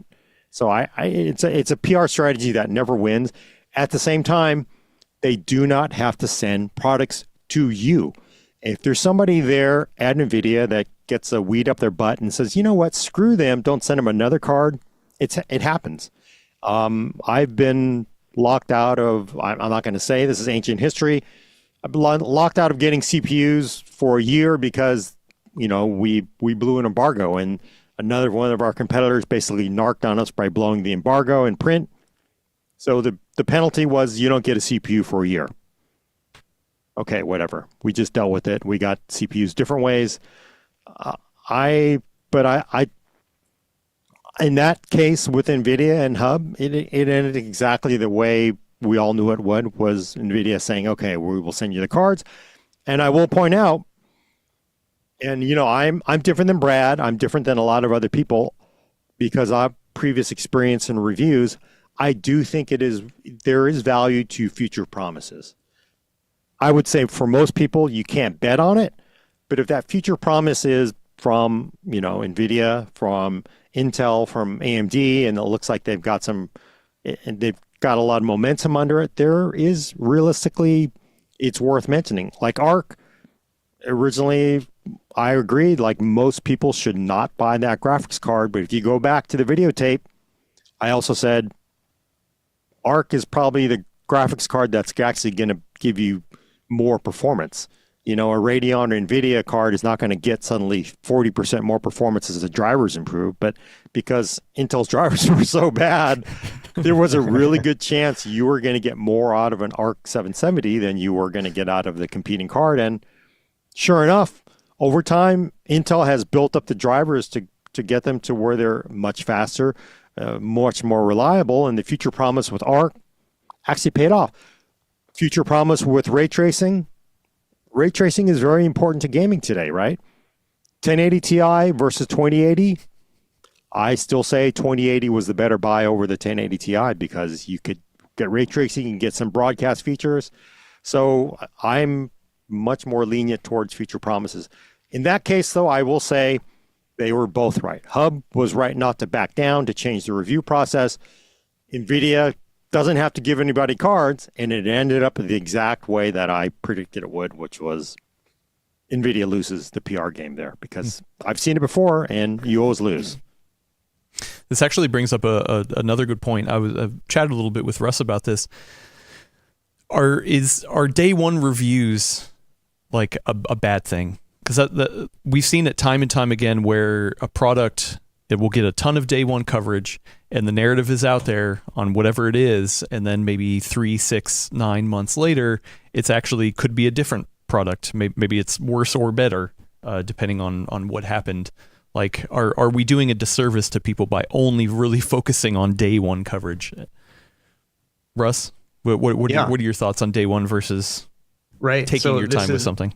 A perfect example, and I keep going back to it, my MSI Claw review. I mean, this is a late review, right? Like a lot of the reviews came out 6 weeks ago, and I bought mine 6 weeks ago. But then also my family went on vacation for spring break. We went to Japan, and so I missed that timeline where someone would have released those reviews. And we got a lot of great reviews that came out at the time. And so I decided at that point, well, I can't really jump on, a week later and saying, hey, this is also bad, like everyone else just said. Let me wait and see if the software updates will make some sort of update to it and change the experience. And then I'll make a review at that point where I have something new to say, something that's different from the rest and whatnot. And so that's what I did. I waited and I got like 3 BIOS updates, 4 GPU driver updates. And then I made my review video. And it's funny. I've gotten a mixture of reactions to that. Some people are saying, oh, well, it's great that you lived with it for that amount of time to be able to give us a new perspective, something that's different. It's not just a day one review, this thing is terrible, but more like I've been trying to get this thing to work and this is where I'm at. And then others have said, well, you did a disservice to all of us because you should have told us it was terrible on day one and then done another video later on to tell us, oh, now it's better. And so it's a lose-lose, where I found that I can't really get the right mix in terms of the timing and also being, honest with the reviewer in terms of, or with the audience in terms of what that experience is going to be like. And I took a gamble on this one. I said, you know what? Some of it had to do with the fact that we were on spring break and I didn't have a choice, but I was like, you know what? I'm going to do a later review this time. Instead of just coming out the gate and saying, this is terrible, don't buy it. Let's see what Intel does with all this stuff in terms of GPU driver updates and whatnot, and how that experience is going to be. And it still ended up being a negative review, but it was one that I feel is more informed because of hindsight and the time that was involved in testing it. And so, yeah, it's hard. There's you see this YouTube pattern very often. I've been watching it where an initial review and then, hey, 3 months later, that kind of thing as well. And so I don't know. I don't want to make multiple videos on a product. I want to make sure I've got an informed decision and then I can wait for the right time. And for me, the right time was 6 weeks later with the MSI Claw. But I think that's great. I personally think that's great. I love that both types of these exist. I don't think day one reviews are bad whatsoever. I actually am a big believer. I push people to hit embargoes when we're covering big products here at PC World, because if something is big enough to have an embargo with multiple outlets, that means there's probably some public interest. And I think there's tons of value to be had in having independent, long-term reviewers having their evaluations up the day that you can go buy this stuff. Like if we got rid of day one reviews, a lot of people would get stuck with a lot more lemons and it would suck. But I'm a huge fan of the videos and the articles that go back and say, okay, this was rough at launch. Let's take it up 3 months, 6 months later. Like they're both incredibly valuable to me. Which the follow-up question I have, Brad, on the website, how would you handle that? Would you go back and actually re-edit or edit a review, a day one review, to give that updated information, or is that a separate article? I mean, obviously on video form, you can't go back and change the video, so usually it's a follow-up video. But what about on the written side? Fortunately, this is something that doesn't come up very often. Typically with PC Gear, the stuff you get on day one, yeah, there'll be differences, updates that improve performance, but typically, 6 months later, it's still largely the same experience.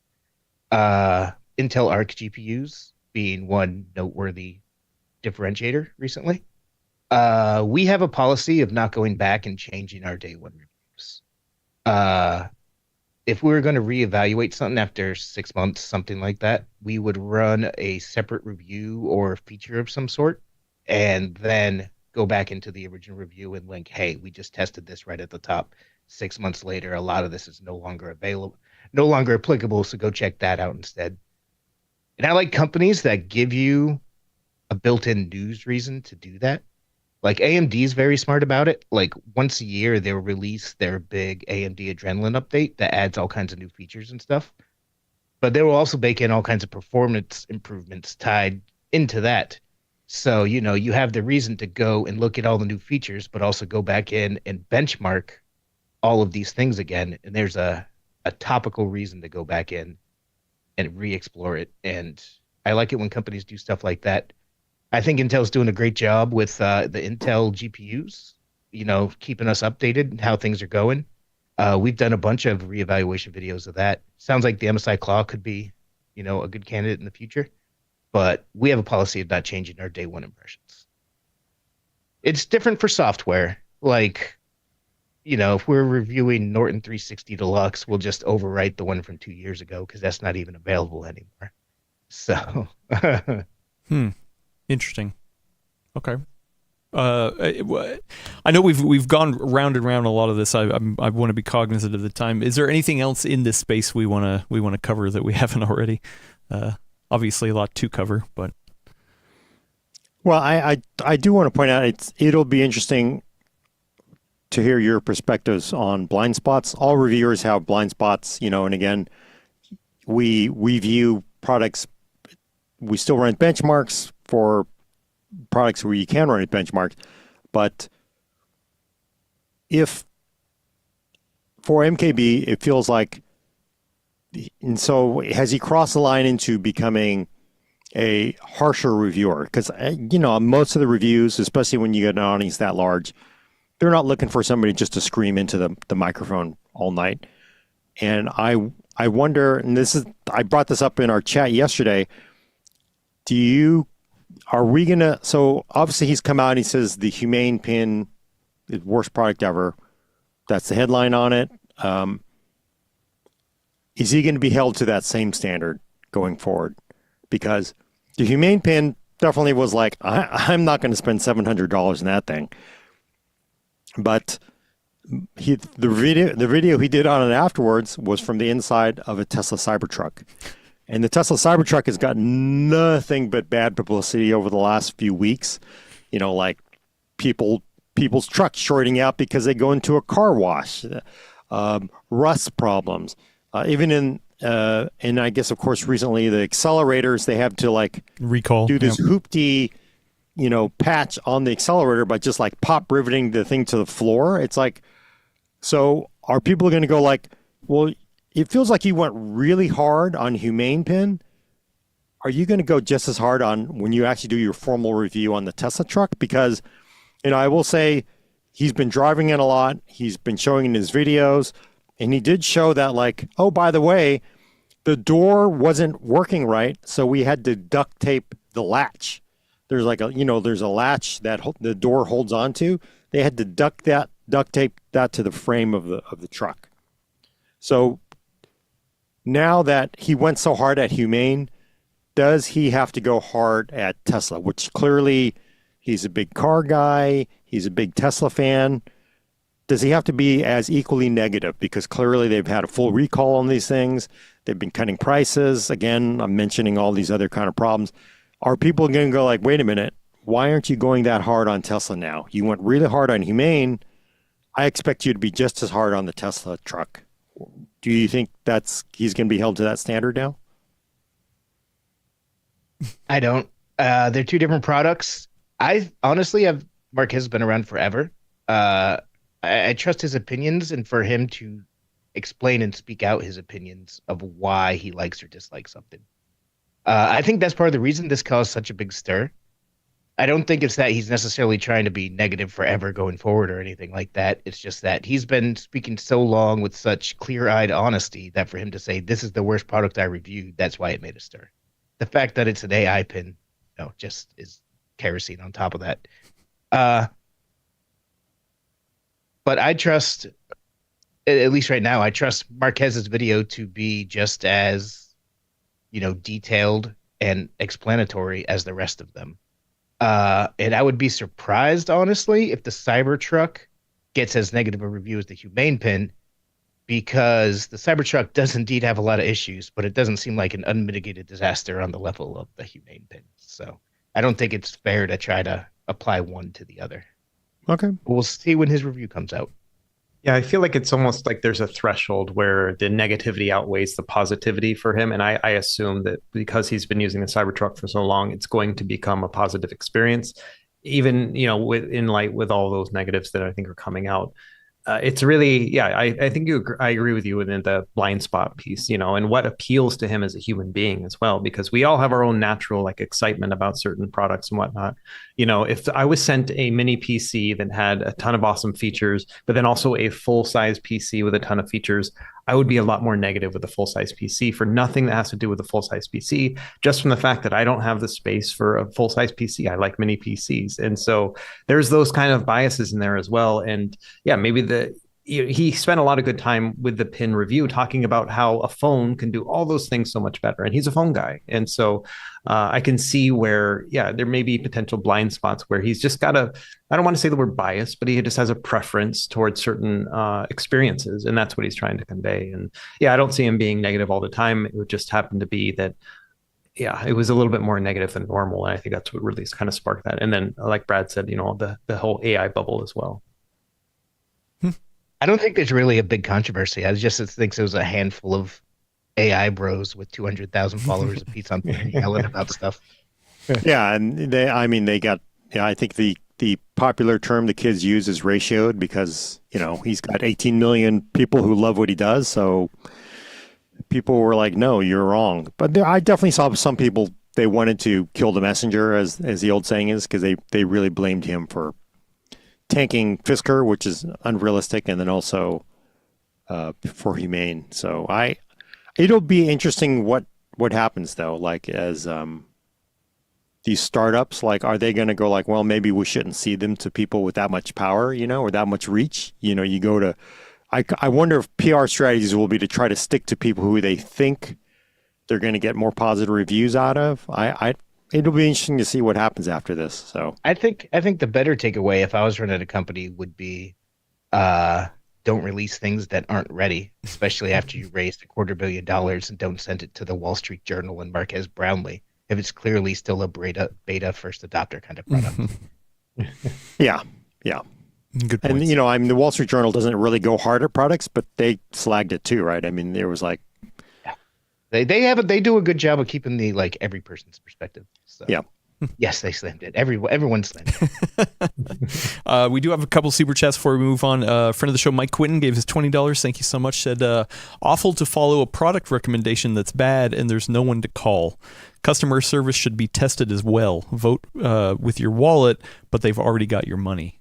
How do we cover situations like that where it's like, oh, okay, well, the product might be one thing, but then the customer service is crappy to deal with? Do we factor that in? We haven't, tackled that aspect so much. That actually takes a whole lot of money and time and resources, because it's not just something you can say, hey, I'm going to call this one company once and try to go through here. Like, to try to get an honest opinion, an honest evaluation, it would take a lot. And frankly, we don't have the staff to do it. I don't think anybody does anymore. No, yeah. I think PC Mag does it. I think Laptop Mag might do it. I know Gamers Nexus does the occasional one. That's an area where I think it would be great if there was more coverage on that, because, RMA and warranty support is actually like part of the reason that I supported EVGA up until the point that EVGA got out of the game. But it's not feasible even for fairly decently sized sites like us.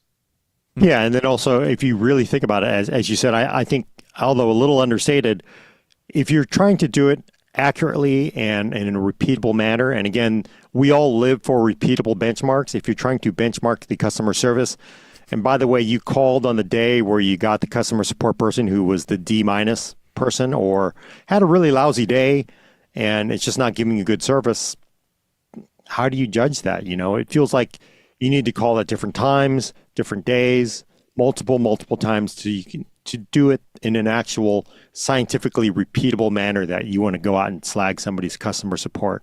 So I think it's very difficult. I guess you could say, like, well, there's no way to reach a human. By the way, that's the situation the entire world is, from cell phones to your cable provider to the people who originate your mortgages. There's nobody answering phones anymore, except at the places where you pay a crap load of money. So if you pay, again, internet would call it an overpriced PC, you are paying for those so-called overpriced PCs that are very expensive because, by the way, they pay people to give you concierge service because they know there are very, very rich customers that they need to kiss their butts to get them to come back. So maybe if you want good service, you shouldn't really complain about the overpriced, expensive, high-end boutique PCs that are out there, because you really do get that service from them that you're not going to get from an OEM or much large-scale SIs. Coffee says, Gordon, are you talking about Apple? No. Their retail service really does give a very good impression for them.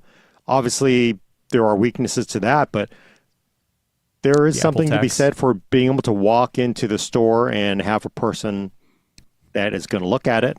I guess that works for some people, but again, Apple products are not cheap, and you're paying for that customer service. You're paying for somebody to stand at that desk to wait for you to come in. So there is a positive to it. So you just got to pay for it. You can't just scream in the internet like, oh, I could have built it for $400 less, and customer support and warranty and all that stuff. So yeah. Well, Russ, I feel like, at least in the handheld space, I've seen plenty of chatter of people saying like, oh, hey, I got a handheld from X, Y, and Z Shenzhen-based company, and I had horrible problems with customer service. How much do you factor into your coverage around that kind of stuff? Yeah, or have you seen that? I guess am I alone on that? All the time. Yeah. So good 50% of my content is going to be those cheaper Chinese-based handhelds that are bought through AliExpress or directly from a retailer, which is really just kind of the same kind of experience. And yeah, customer service is going to be rough for that. They don't have the staff for that. There's a language barrier, all those things that kind of come through it. And what I typically will do is, if I do like a roundup video or I'm talking about how to buy these things, I'll spend a segment talking about, hey, don't get your expectations too high on this, because, if something goes wrong, you're mostly going to be on your own. And, these are cheap little handhelds, and often things will go wrong. And so I kind of walk through that.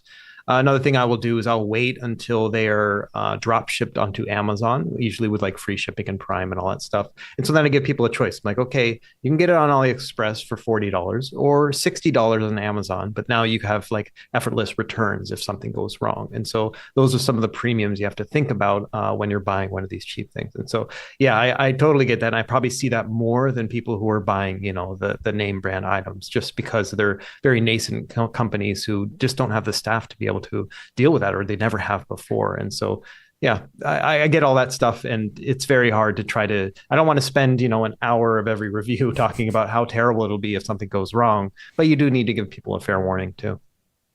Okay. A couple more super chats. $4.99 from friend of the show, Joseph Ruski. Thank you so much. Said Gordon, loving the DS9 outfit on the Defiant Bridge, perfectly ethical.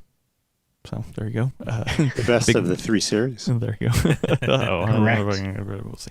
And friend of the show, Coffee, gave us $6.99 Canadian dollars. That's at least $200 US in my math. Thank you so much. Said if reporters can't tell us a product is crap, then journalism is dead. I agree. Yeah, you should. That's ultimately you should be able to say what you think, and that's why.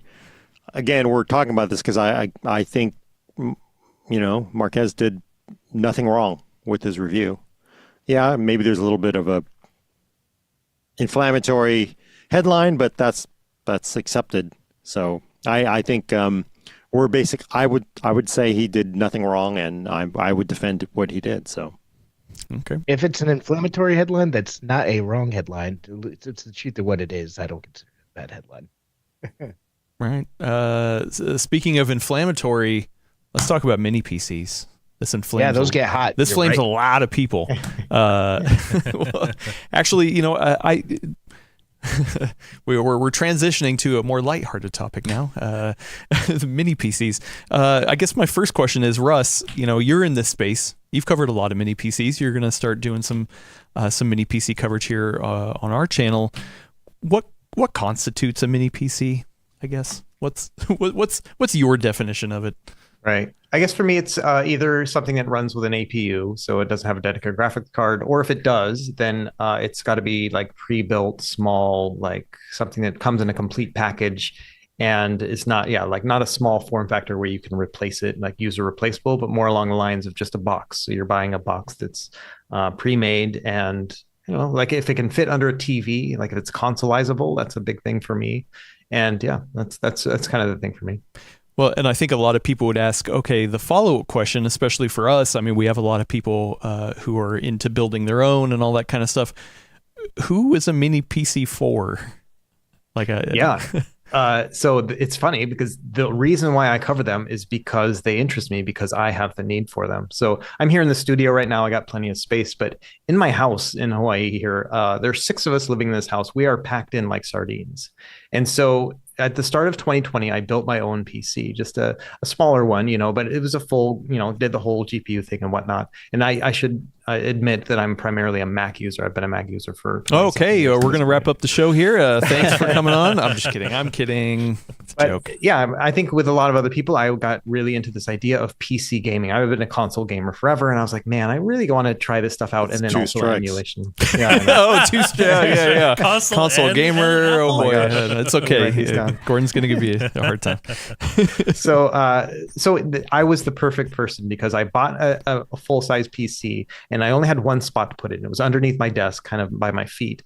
And in Hawaii, things are hot, right? It's hot out here. And so I was having all this warm air blowing onto my feet, and it was terrible. I hated the experience, and I was like, I don't even want to turn this thing on because it's just getting in the way of my enjoyment of it.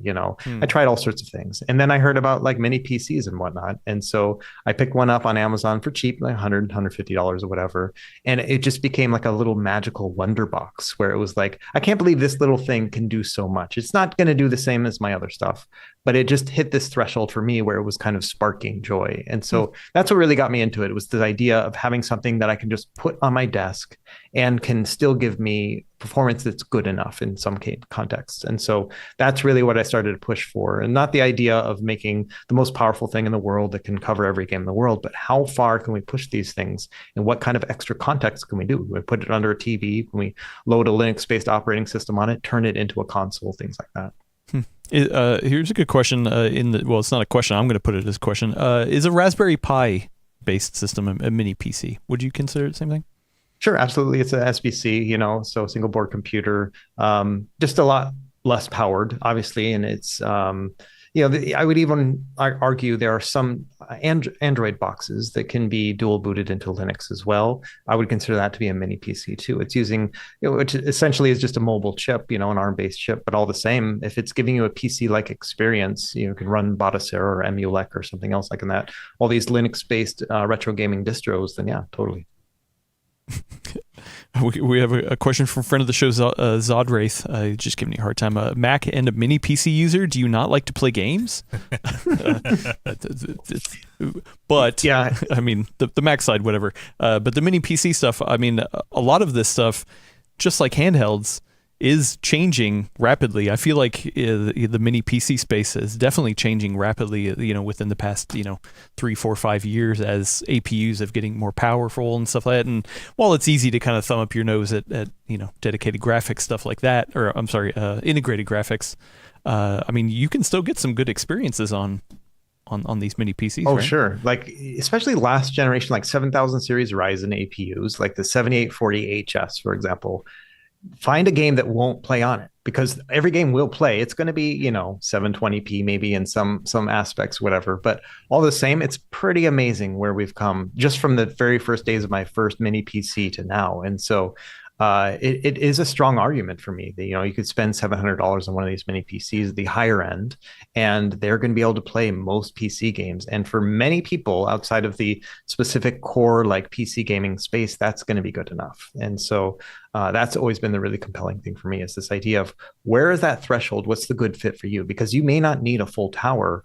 Mini PC might cover all your needs. And sure, it's not going to be as easily upgradable or anything else like that. But I don't know. They got some pretty cool specs on them nowadays with like OcuLink ports. So you can get like PCIe graphics speeds with an external GPU, USB 4.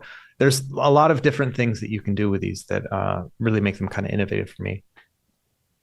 Yeah, and funny enough, I mean, some of them are upgradable in more ways than even a Mac, right? I mean, being able to switch out RAM, right, SSDs, all that kind of stuff, and then expandability in ports.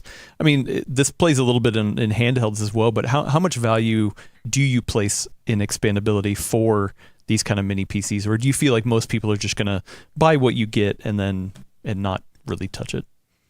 Yeah, I don't put a lot of time and effort into that. I'll do a teardown unless it's got like liquid metal cooling. Then I'm like, I'm not going to touch it. But I will pull it apart as much as I can to see it. Yeah, it's easy to get into the RAM. It's easy to change out the SSD. And I kind of leave it at that, because many times the SSD access is a big deal, because people will just pull out the Windows one and they'll just put a new Batocera one instead. And so they'll have like a Linux distro that they can put in there, or they'll reflash or things like that. And so access to the hard drive is a big deal. Everything else, yeah, it's just mostly going to be whether or not you can get to the RAM. And for the most part, you can. So. Now, Gordon, you're very well known on this show for being a power user, loving a drag race kind of machine. Do you have any interest in mini PCs?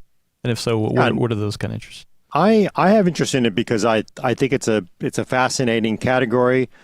It's not going to be my primary machine for a desktop, but I am always, the reason why I like laptops is because you're so constrained, and it forces all the vendors to do things differently. And I sort of see the same thing with mini PCs, because now they make design decisions that sometimes they're really cool and sometimes they kind of suck. So I think it's a fascinating area, even though personally it's not my cup of tea for a desktop. I like discrete graphics and big ass cases, but small PCs are cool. I really dig them for the engineering decisions that everybody makes. It's like a limited class in racing. You have certain rules, maybe a certain volume you have to hit, maybe a certain cost, and to me, it's really neat how some of them are doing it. I'm interested to see the coverage because I'm wondering what the trends are.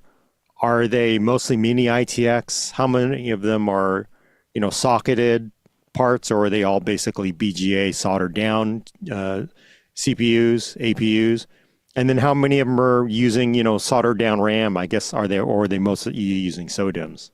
Well, that's a good question. Yeah, Russ, what do you feel like the trends are right now in the mini PC space? Yeah, some of the bigger companies in the mini PC space are like Minis Forum and B-Link, and they tend to push things mostly with peripherals, not necessarily with the specs themselves in terms of, the CPU is going to be like built in, soldered in like that. But the RAM is typically going to be user replaceable. It's a lot like a laptop. I think that's probably the best analogy there. It's the laptop minus a battery, screen, and keyboard when it comes down to it.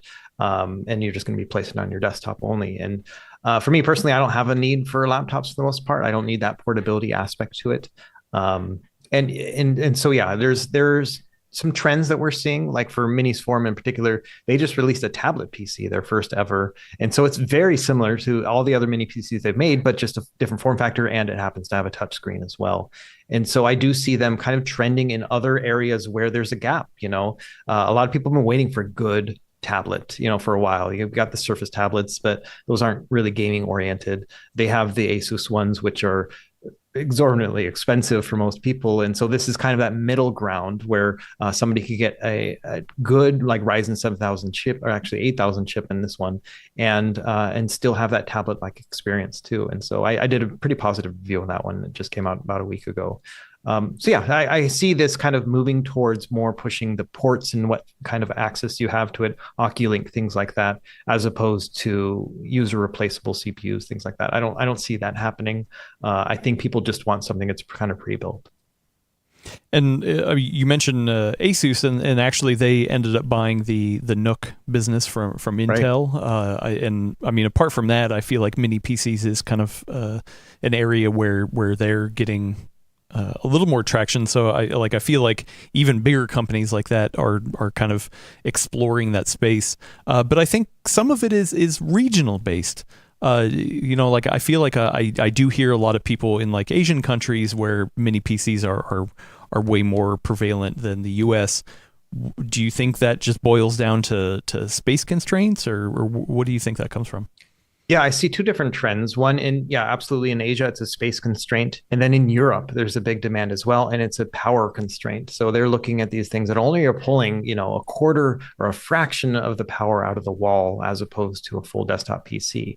And, with energy crises and things like that popping up over the past few years, that's been a big deal. And so I've seen the bigger customer bases have typically been in Asia as well as Europe for the most part, which is really kind of interesting.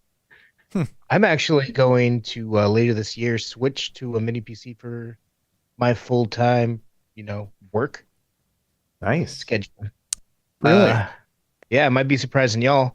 I have been working off of a laptop since my house burnt down in June. I don't have enough room in the space to get set up properly. I'm going to be setting up an office soon when my daughter moves out. But I have noticed it's a different house, so it's not apples to apples comparison. But my old desktop had, what it was, a Ryzen 1800X, water-cooled, and a 3080 Ti, and overclocked, and all that kind of stuff. And at my last house, my power bills were around 130 to 150 a month. But coming here and switching to my laptop, I'm doing pretty much all the same stuff I would do at the last house, aside from having moved to this laptop. And it's brought my bills down $50 a month. So to me, that would be worth investing a couple $100 in a very simple, under the monitor kind of thing to do my basic, running the site kind of work. Well, but why not dock your laptop? I think there are a lot of people in the chat who are like, well, some of these are getting into the price range of a laptop. Why not just get a laptop? Rather than figure out the dongle life, I'd rather have a mini PC with like an HDMI and a display port and stuff like that, and just something I can go boot up. Nice. Yeah. I mean, and once again, I feel like a lot of this is depending on. Also, mini PCs are like the size of a deck of cards, a little bit bigger. A laptop is much bigger to have left on my desk. True. Yeah. That's a good question, though. Would you consider the original sort of Nook like 4x4? Like, I mean, those are obviously mini PCs, but are a lot of the excitement these days is actually built around sort of mini ITX motherboards, like, or maybe 8x8, not a 4x4 kind of small computer, Russ? Yeah, I've seen it kind of go both ways. For the most part, as long as it's staying within a smaller sphere, I think people are happy with it. I think 4x4 is probably the ideal size for most folks. I don't really see things getting much bigger. There are some that do have external graphics cards, but they are vertical mini PCs, and so they kind of stand up on their own. They look a lot like a laptop, to be honest, like a docked laptop at that point. And so I'm not really too interested in that size, just because it just seems like it takes up more space, even though it is a vertical kind of space that it's taking up. I'd rather have a little hockey puck just sitting right there on my desk. I like that. And what kind of things would you say that people look for in a mini PC? Obviously newer chipsets and stuff like that. Or actually, I was looking at the IO Neo. What was that one that looks like an old Mac? They have the AM01 and 02 are the two that have come out with. One looks like an NES and one looks like a Mac. Oh yeah. And I looked at the hardware configurations, and I think there was two CPU options. One of them was a 5700G.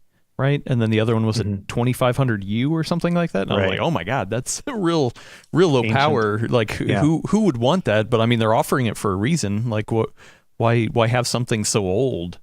Yeah. So a lot of it comes down to the emulation scene, right? So a lot of these APUs do just fine when it comes to emulating. It's a more CPU intensive task, and so often, if you can get a mini PC, and a lot of them will go on sale on Amazon during Cyber Monday or whatever, get it for $200, and then you load that up with everything up through like PlayStation 2 or whatever, put that underneath your TV. All of a sudden, you've got a retro gaming console for $200, and so there's a value there. And I think a lot of people, I spend probably 2/3 of my testing with emulation as opposed to PC gaming, and so that's usually going to be the target audience. People want to play indie PC games or retro game emulation at a cheaper budget and not have to deal with like docking handheld or something else like that instead. And so that's one of the things I've definitely seen is there is a market for that really low end stuff, and it's more about the value of what you can emulate on it for that price point. Now we talked earlier about the Intel Nook. Have you ever looked at any of that line previous to Asus buying that division? No, I hadn't. Mostly, the prices are fairly high on that. I think a lot of that comes down to that customer support aspect, which these other companies are not giving you, and so they've got lower overhead, if anything. But a lot of those are not emulation-oriented mini PC boxes, which are really what I was focusing on the most. And so nowadays, I'm more interested in getting into the Intel Nook brand. I've talked to Asus about it. We just haven't really pulled the trigger on actually me starting to review some of those. But yeah, I think that there is a space for those as well. Gordon, where do you've seen the history of those? What do you think happened there? Because a lot of them had really good ideas. The Intel Nook. Oh, with Nook, why did it kind of like fizzle out eventually? Well, it's transit. I feel like it's transitioning, right? Like I feel like under Asus it is going to be a different thing, but under Intel it kind of became many different things. Kaby Lake G, and then a compute unit, and all. It got bigger and bigger and bigger. Yeah, I know it was. Intel's one of those classic companies that has, in the past, has probably too much resources, and they have thrown a lot of things at the wall. The original Nook was designed to create a category, and Intel has done this before. They try to create categories to sell computers and different usage models, and they really, really hope that, by the way, you're going to be selling this. Nook, of course, actually worked out, but they at one point, remember, they tried like, hey, it's an all-in-one, but it has a battery. What?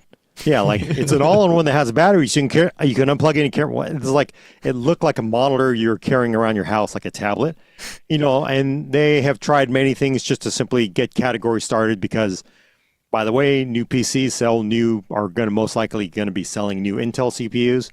Nook was designed to do that.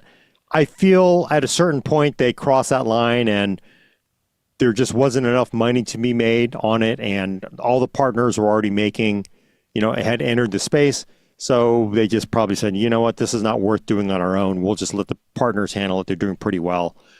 So I think that's what happened with Nook. And of course, that whole weird kind of card thing and all these kind of interesting side journeys that Intel took, I'm not sure lived to the original. But again, they were trying to build new usage categories for their CPUs jammed into unusual computers. But to me, what's interesting is, even though Intel invested a lot of this and really did help kickstart the category, it looks like a lot of the excitement with mini PCs, especially in the enthusiast space and among gamers, is all AMD, right? AMD and ARM, that's the funny part. Yeah. Yeah, right. I mean, and again, that's actually, you could probably say that's a good thing, because look, Intel invested tens of millions of dollars to build this category. By the way, AMD is really, really, they're benefiting from all of the money and engineering that Intel has put into this. So, that actually is a good look. I know people are like, haha, you did this, but, again, they built the category up, may the best hardware win. And right now for emulators and gaming, that's going to be APUs from AMD, right? So that's a good thing for everybody. Yeah, well, and I mean, this plays in the handheld space as well. But Russ, right now, where do you see Intel playing? Do you feel like in the future they have a chance with what they're working on now, or do you think AMD is it's going to be dominant for a while? I honestly, and this is my Mac user showing, but I don't think I have the knowledge to be able to predict what they're going to do. But I can tell you that I can hope that they're going to be competitive, because I love competition in the space. It's going to drive innovations. It's going to drive down prices. And so, yeah, I hope they keep sticking with it and keep pushing it. The MSI Claw is the first big Intel handheld. I'd love to see more. I'd love to see this kind of get pushed, generations beyond. And so, who knows how it's going to be, but I feel like they've got the pockets to do it. And this is a growing audience. And so I do think that between mini PCs and handhelds, which both kind of benefit each other, and I think laptops are within that space as well, as long as that whole platform just keeps getting pushed, then we're all going to benefit from it. Nice. I think Intel, I'm really intrigued to see what Intel does with their next generation of mobile chips. Because Meteor Lake just came out, and its whole existence is basically to make the Lego-like mix and match tiles become reality. They're getting the bugs out, blah, blah, blah. But we were talking with Tom Peterson, the Intel graphics guru. I'm not sure what his title actually is over there at Intel. And he was saying, hey, once we get this under our belt, you can imagine, like, we can scale up. We could have, like, just 4 CPU tiles, but we could put, like, 15 Intel Arc tiles in there and stuff like that. So once, they get this first gen Meteor Lake, done and out of the way, I'm really intrigued to see what Intel does in the future. They could fall on their face. They could stay the same, but there's also a lot of potential for them to do really interesting stuff.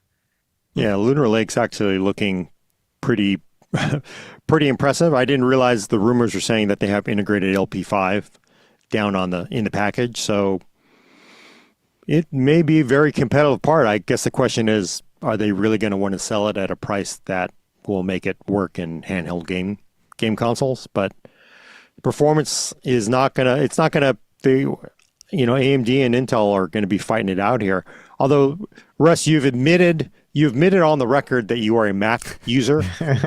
Don't hold it against him. I'm not going to hold it against you, I want to rely on your expertise. Do you think Apple is going to get into handheld gaming at all, or they just can't sacrifice? They would not want to sacrifice iOS base. They don't want to have anything step on phone sales or step on tablet sales. But do you think it's something that Apple might potentially do? Absolutely not. I don't think that their ecosystem is built for the handheld gaming space. The only reason that these devices are thriving right now is because of PC gaming, x86 games, Steam and everything else. None of that, you try to play a Steam game on a Mac, and the store itself is just bare bones. And so I just can't see a market being there for a dedicated handheld from Apple at all. It'll look sleek and whatnot, but what games are you going to play on it? The same iPhone games? I don't know. Angry Bird. Angry Bird. Exactly. Yeah, there you go. Yeah, Mario Run. And so, so I don't see that happening. I don't see the investment there for them. And they've created that themselves. They've made their own ecosystem, and no one else has followed. I mean, the Mac Mini though is a popular category. Like how do you feel like the Mac Minis compare to what's on the market right now for Windows based or whatever? Yeah.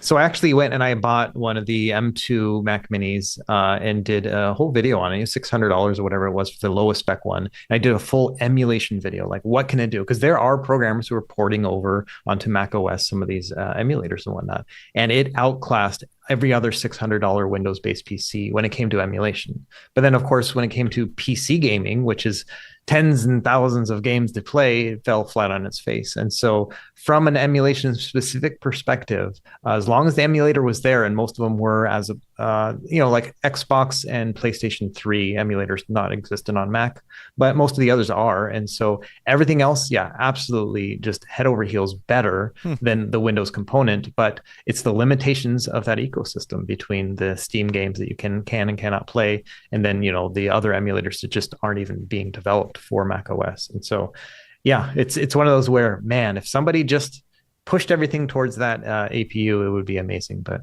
yeah, no one has. Are you up to date on any of the newest ARM developments, like the Snapdragon X series of stuff that they're talking about? Because I feel like, at least in the space we're talking about, handhelds, mini PCs, obviously they have some things to get around, but they could be competitive in the space.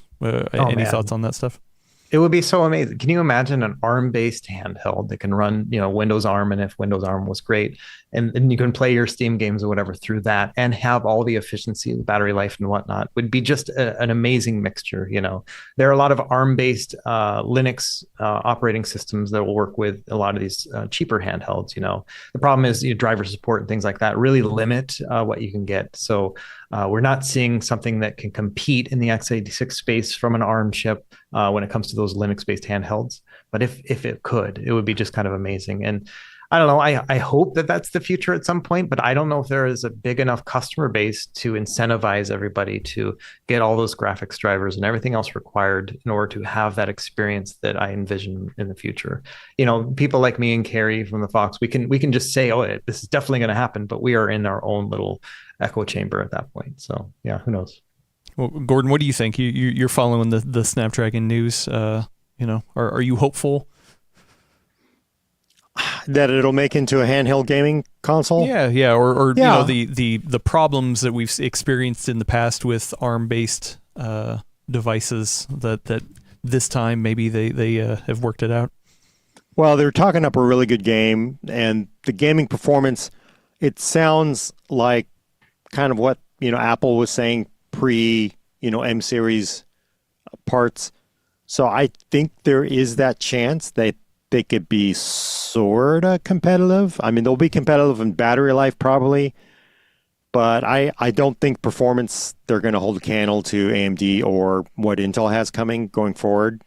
And although that will be the interesting thing, because I do feel like handheld gaming, it's not the kind of crowd that's looking for, hey, I need 1440p at 500 frames a second.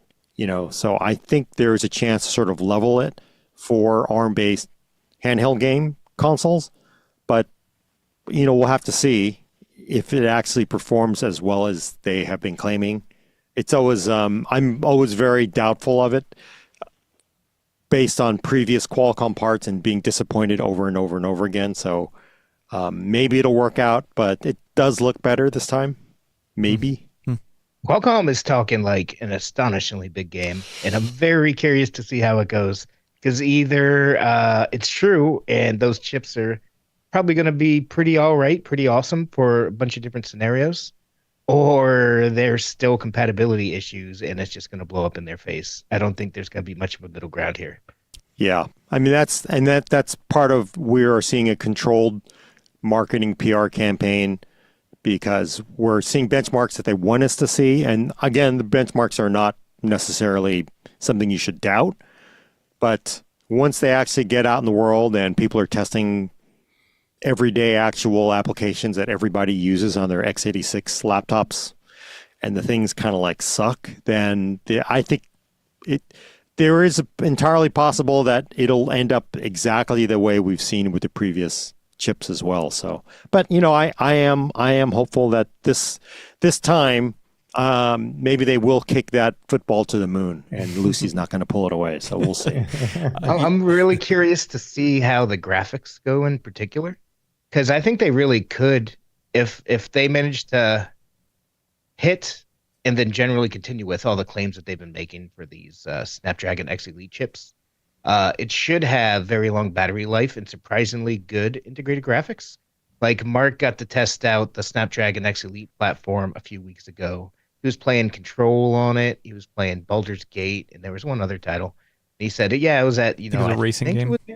Yeah, I think it was at 720p. It might have been 1080p, but either way, games like Control and Baldur's Gate were hitting 30 frames per second, albeit with lowered settings. So if that's roughly similar to what we're already seeing in today's handhelds, but if it can get the power efficiency boost from moving to the ARM architecture, that could be exciting in the future. Lots of question marks, but a lot of potential exclamation points. Well, here's the other wild card. What do you think NVIDIA wants to do? Because NVIDIA, again, I know all PC gamers think, oh, they don't care about us. They like to make money off selling GPUs for gaming. They still want to dominate there. Maybe they don't need the money of it. Maybe they just like to just dunk on AMD and Intel all day. But don't you think they're looking at handheld gaming and go, we got to get in here. We got to get in here. We cannot let AMD and Intel build this into a multi-billion-dollar market and be locked out of this. We got to get in here, and the best way to do that is to stomp on their heads. What does NVIDIA do here? They don't have a x86 cores. Are we going to really see them do it with ARM? I don't think they care. Oh, you don't think they care? Russ, what do you think? Yeah, I'm not sure. I see where Gordon's going with that, but I just can't see how they will introduce anything into the market that will be viable. And so I'd love for that to happen. Again, more competition is better, but how are they going to do that? Hey, they're in the Nintendo Switch. Maybe that's just enough. It's true. I think the most we would see NVIDIA do, one, because they don't care about GPUs in a $500 to $600 device. We're already not getting budget GPUs in the desktop. They're not going to care enough to invest a lot of time and money to get into, I love gaming handhelds. I hope they continue to grow, but they are still a niche device. Or niche. I don't know. It's one of those words I read but never say. One of these words. Yeah.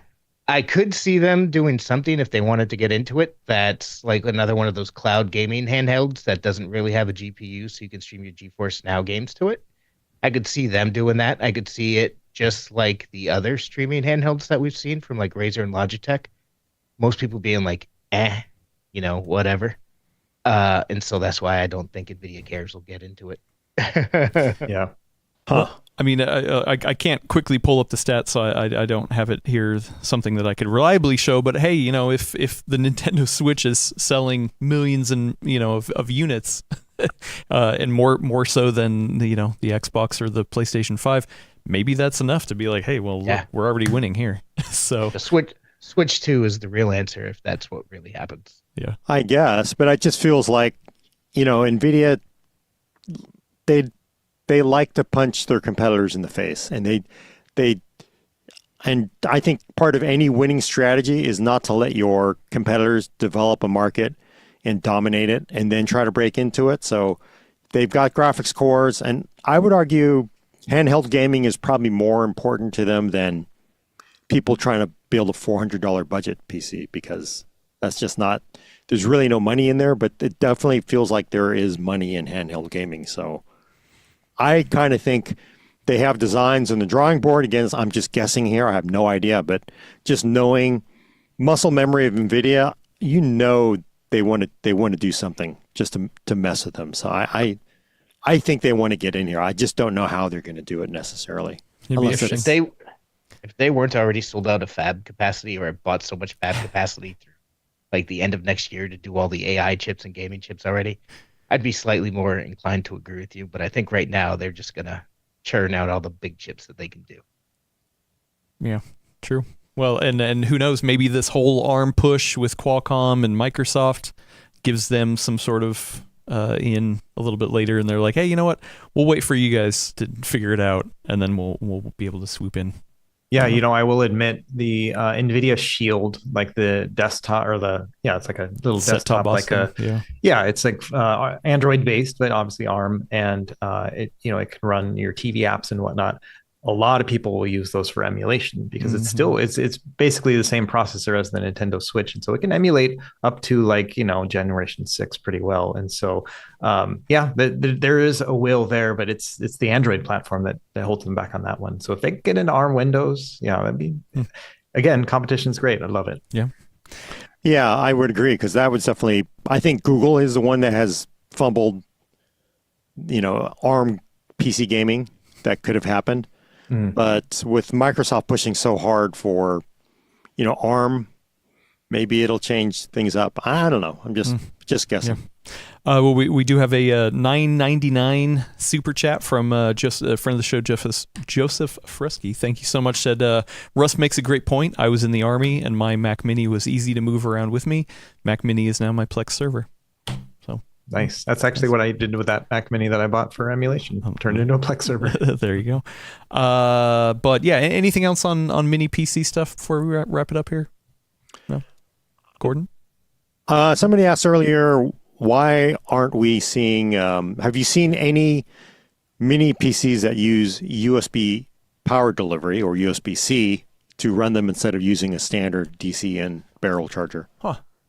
Yeah, so I have seen some, we were talking about this offline a little bit too, but so they're pretty low powered mini PCs, but they have some that will will take in power delivery via USB-C. And some of those, hook it up to a monitor that's actually exporting out power. And you've got a pretty good combo there where it's a single cable solution, just plugging it right into your monitor from there. But you have to remember, though, that most monitor outputs are not going to be super high. So they're limited to like 65 watt power entry. And so that typically will lower the power spec of that mini PC. But they're out there. Yeah, there's definitely there, but we're just not seeing it yet. I think as we get stronger GaN chargers and whatnot on the market, we'll probably see more options there as well. It is going to drive up the cost a little bit because of that part. But for the most part, yeah, it's getting there. Yeah. Interesting stuff. And once again, Russ is going to start contributing some mini PC stuff on the channel. I mean, we've got our own ideas for sure, but if there's anything you guys want to see in terms of mini PC coverage, feel free to let us know down in the comments, because it's an interesting space for sure, and I'm glad we're gonna have Russ on board to kind of poke at it with a stick here and there. So I appreciate that. But we're running real short on time, but I do think we should switch over to Q&A real quick. Get a couple in. We're going to limit it to a couple, but this first one is an important one. Got a super chat actually from friend of the show, Joseph Fresky. Again, thank you so much. Gave us a $19.99. I appreciate it. Always appreciate it. It says, update from your discussion last week. Asus just pushed out a BIOS update to my Maximus Z790 Hero board for Intel power limits for 13th gen and 14th gen i9 processors. We actually do have an article about this on the website, right? So this is in relation to the crashing reports of Intel CPUs. This is something we actually did talk about on the podcast, so that it would be really nice if by default these BIOSes kind of defaulted to either in Intel limits or something that wasn't quite overclocked. Gordon, do you see this as a good turn of events, or do you think this is just kind of placating what's going on? No, I mean, clearly there is a need for it. As Will has said, 195 times, he would like baseline settings, especially when you're troubleshooting issues that you're having with a chip that he's had many problems with. So it is a good idea that they're doing this. But, I will say it immediately turned into exactly what I thought it would. They came out with the baseline, and then, of course, people tested it and said, look, you're giving up 10% performance by running baseline Intel settings versus the sort of default out-of-box ASUS settings. So now it's turned into bad PR because, oh my God, you're giving us baseline and it's underperforming, out-of-box stock by 10%. So it would be nice if people could understand, the baseline is there for some people, and maybe you can run stock, hopefully reliably, for these boards. But I understand why there was hesitancy to do it, so, but it is good because clearly there is demand for it, and hopefully it helps some people.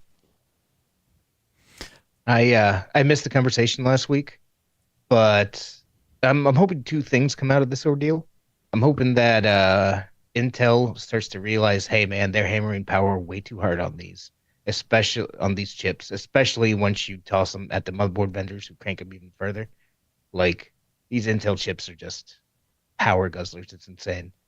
But two, I hope that this new Intel baseline spec just kind of sticks in the future, because this is clearly a bit of a mess. But if that spec stays as a default option in future motherboard rounds for future generations, I think it will have been worth it. Well, and I've definitely seen people say, hey, listen, for things like XMP and Expo, which are technically overclocks, you have to go in and enable them, right? Why not do that for the rest of the power delivery, the voltage, all that kind of stuff? Why not default to the standard and you go in and overclock it yourself? I agree. I like that. That's the way I think it should be. I can also see the argument behind, hey, you're paying $700 for a ROG Maximus high-end motherboard. I just want it out of the box tuned to kick as much ass as possible. So I can see both sides of that. But I wish there was a more elegant way to let people choose which option they want. Yeah, and there's definitely, I think what they want to avoid is you get your brand new machine, you build it, you post it, you install Windows, and then you run, a benchmark, and you're like, hey, my performance is low. Why is my performance so low? We see that all the time on the internet. People just don't understand, like, maybe out of box is lower. So that could end up being a support call. That could end up being that person returning a part, the motherboard. So I think most of the motherboard vendors have unfortunately been trained to, like, these people want performance. They buy a performance board with all this RGB and bling on the board. So we're going to give it to them. And sometimes it results in problems. So, but I do understand why they have opted for high performance settings, and apparently now probably too much high performance settings finally. Russ, in these other spaces like handhelds and mini PCs, how much do you care about just to the wall performance, or do you appreciate stability? Yeah, I tend to err on the side of stability, so I'll push it a little bit. But you got to remember, I'm kind of like the new guy to the scene, so I get worried anytime I'm opening up BIOS. I'm like, oh my gosh, what am I going to break here? So I often will just try to trust the manufacturer and then kind of push them to be like, hey, this isn't performing as well. What are you guys going to do about it? As opposed to putting it back on me and seeing what I can do about it. Like, how are they going to optimize it? The Steam Deck's a perfect example. I would never want to touch any of those settings. I just want to get the latest update and I want to watch what they can do. And so I'd love to see something like that. And I think that's a different experience for handheld PCs, because I trust that they're going to look for that balance of battery life and performance, and that's what I'm looking for. And so Valve nails it. The other ones still got some work to do. Nice. All right. It is a developing story for sure. We'll continue to kind of follow it. We didn't feel like this change warranted a full discussion or topic section here on the podcast, but we are keeping an eye on it, because I think there's some developments and hopefully some good chatter is happening and people figuring stuff out. I should mention before or after the last episode, Gordon, you wrote an article about Falcon Northwest doing some of its own testing and putting out a bunch of settings that they're trying to validate. Can you kind of get people up to speed on that article? Yeah, so basically Falcon Northwest released last week settings that they found to address some of the chips that they have that have been unstable in their custom machines, I think. And they basically wanted to start the conversation by putting the settings out there to get people to hopefully help people and hopefully get the conversation started. And it wasn't too long after that, after ASUS actually released the baseline settings. So I think one thing that Falcon Northwest did well there was by releasing that and being public about, like, hey, if you're having problems, we're having them too. And, they said Basically, this is a real problem. It's not made up. There's not just crazy people. But again, we don't know how extensive it is. But the fact that they put that information out there definitely got attention from Intel and ASUS, and I think it probably helped goad that. I don't know, but I suspect hopefully helped goad that baseline performance settings. And I think the one good takeaway from all of this is people are now working on this. I know a lot of people are upset that we don't have an immediate answer from Intel about what the hell's going on, how many are affected. Is this going to be a wider problem, or is this a tiny sliver problem? But I think you got to just have some patience, because trying to troubleshoot this problem is probably not as easy as it sounds, and it'll eventually come. And clearly all of these companies are working on it to figure out what it is, and hopefully we get the truth of what happened. And I think we will, because it's a public company and they're going to want to come out and tell us what the hell happened. And plus, even if they don't, their partners will tell us what happened, and then we'll say it anyway. So you can't really hide it. So I think it's a good thing. And if you're having problems, hopefully other motherboard makers also adopt baseline settings. You can run baseline if you're worried about it. 10% of a really fast CPU is not a lot to live with for a few weeks while hopefully this is figured out. So I think it's a good thing, basically, that everybody is really paying attention to it, because it has been going on for far longer than it should have. This has been discussed on Steam forums for months. There have been some, tool developers that kind of went public with it, and it's good that we're here. So have some patience, don't freak out. Hopefully run baseline, and then we will hopefully get to the bottom of this within a few weeks. Yeah, definitely. Lots of good stuff there. We have a super chat, and then I think we're gonna get out of here. We have a Michael Benny. Seems to be the first time on the show. Welcome, Michael. Gave us a $1.99 super chat. Said, how is the Steam Deck and the ROG Ally as a mini PC? So I think that's a good question. I don't personally use it that way, but the idea of being able to dock a handheld, either with just kind of a dock that puts outputs, or maybe some sort of external GPU option. How do you use it in any form? Yeah, for the Steam Deck kind of stuff. Yeah, for the Steam Deck, I'm always impressed that you can use it as a desktop, but I never do. I think most people don't. I think most people avoid the desktop version of Valve, like the SteamOS experience. But for my ROG Ally, that's actually my primary PC at the house. So I have the XG Mobile external GPU. So that is my PC. Again, small, it's not blowing hot air on my feet. It's all the things that I need in a PC. And so I really enjoy that. And I do that in that one context. It's expensive like that.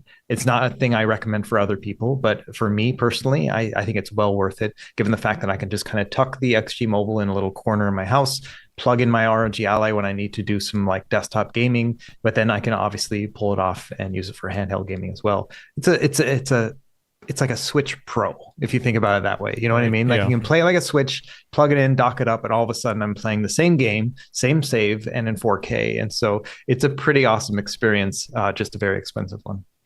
Well, and we last time we had Kerry the Fox on the show, he was talking about how his daily driver is a GPD. Yeah, WinMax. Yeah, and that's kind of his daily thing, and it has got me thinking. Brad is thinking about switching to a mini PC. I have been thinking oh man, could I actually take the ROG Ally, and use that as my main desktop? I do less editing than I have in the past. Could I actually make that my work desktop experience? I was considering the same about the Steam Deck with the dock, actually. Right. That might be what I'll end up on, because a lot of my work is browser based that I do for work. And what isn't, I use LibreOffice. I like the free and open one, and that's on Linux already. So I was actually thinking about making the Steam Deck, giving that a whirl as my primary. Yeah, that's possible. Make that switch. It's scary. I don't know if I could do it. I still have a gaming PC that I can turn on and switch with the KVM, so it's a big asterisk there. Yeah. We're lucky to have other hardware around for sure, but yeah. And Andrew Glass says, I don't think the Steam Deck can run an external GPU. Not correct. For a friend of the show, he was in the chat last week. Brett, yes, UFT Tech, Brett. He actually did a video early on in the Steam Deck life of doing an external GPU over the SSD slot, which, I mean, that's not a practical thing to do, but Madman. yeah, definitely a madman. Well, speaking of handheld, while I have Russ here, question from Diotis: who can huff more handheld fumes, Russ or the reigning champion Adam? Now, Russ, I need to know: do you sniff your handheld? I don't. Sometimes it's an in-game, like a joke, like an Easter egg, where I will like kind of put my nose next to it, but I won't like say anything or whatever. But yeah, I know the whole vent smell thing. It's like a question I get all the time.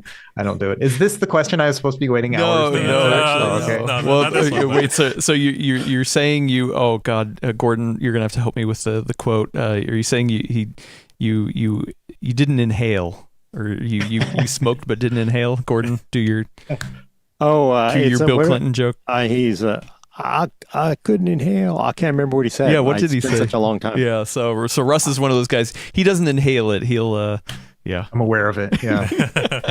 I love sniffing it. I'm sorry. Secondhand fume is basically Yeah, Russ's way. right, yeah. It's in the Have air. Have they officially said why it smells the way it does?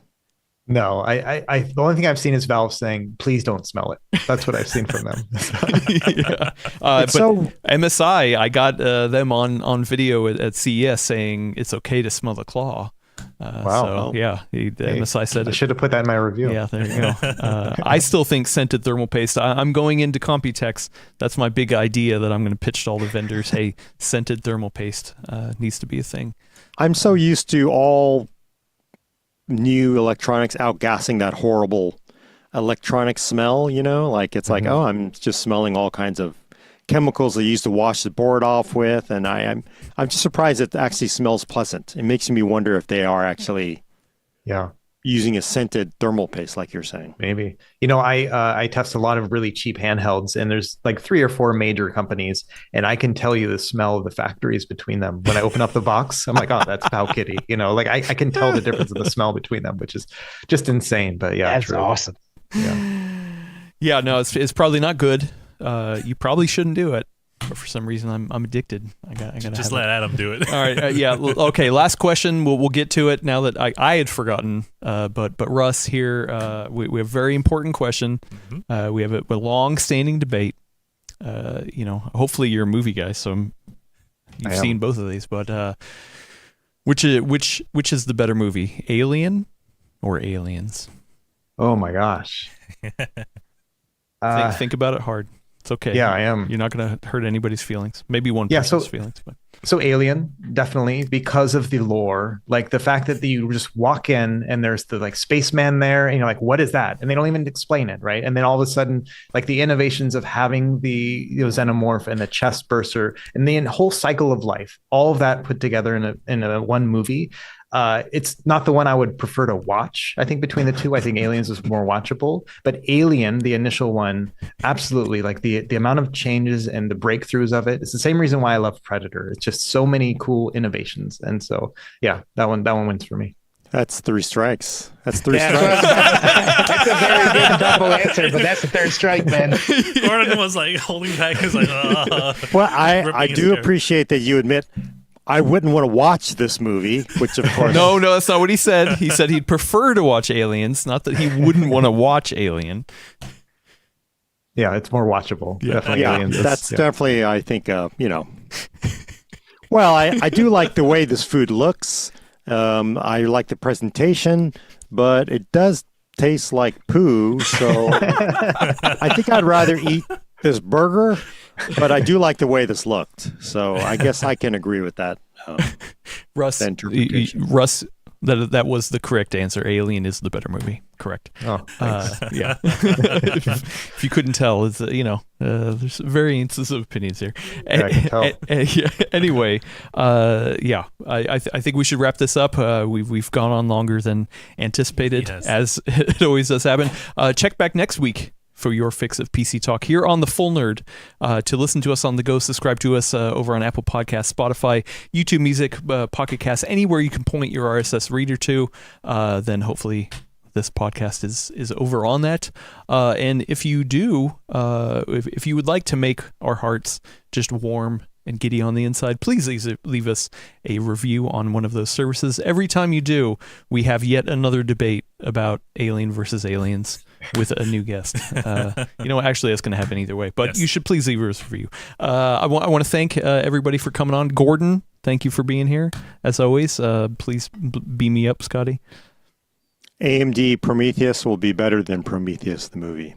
Well, actually, that's probably true. Brad, thank you for coming on the show. Yeah, no problem. Beats real work. People saw your cat. What's the name of your cat? That's my girlfriend's cat. I don't have a cat. Oh, okay. But it's a one-eyed Russian blue named Odin. Odin. Oh, Nice. That's cute. I love it. Russ, thank you so much for coming on the show. Longtime fan. Glad to have you on.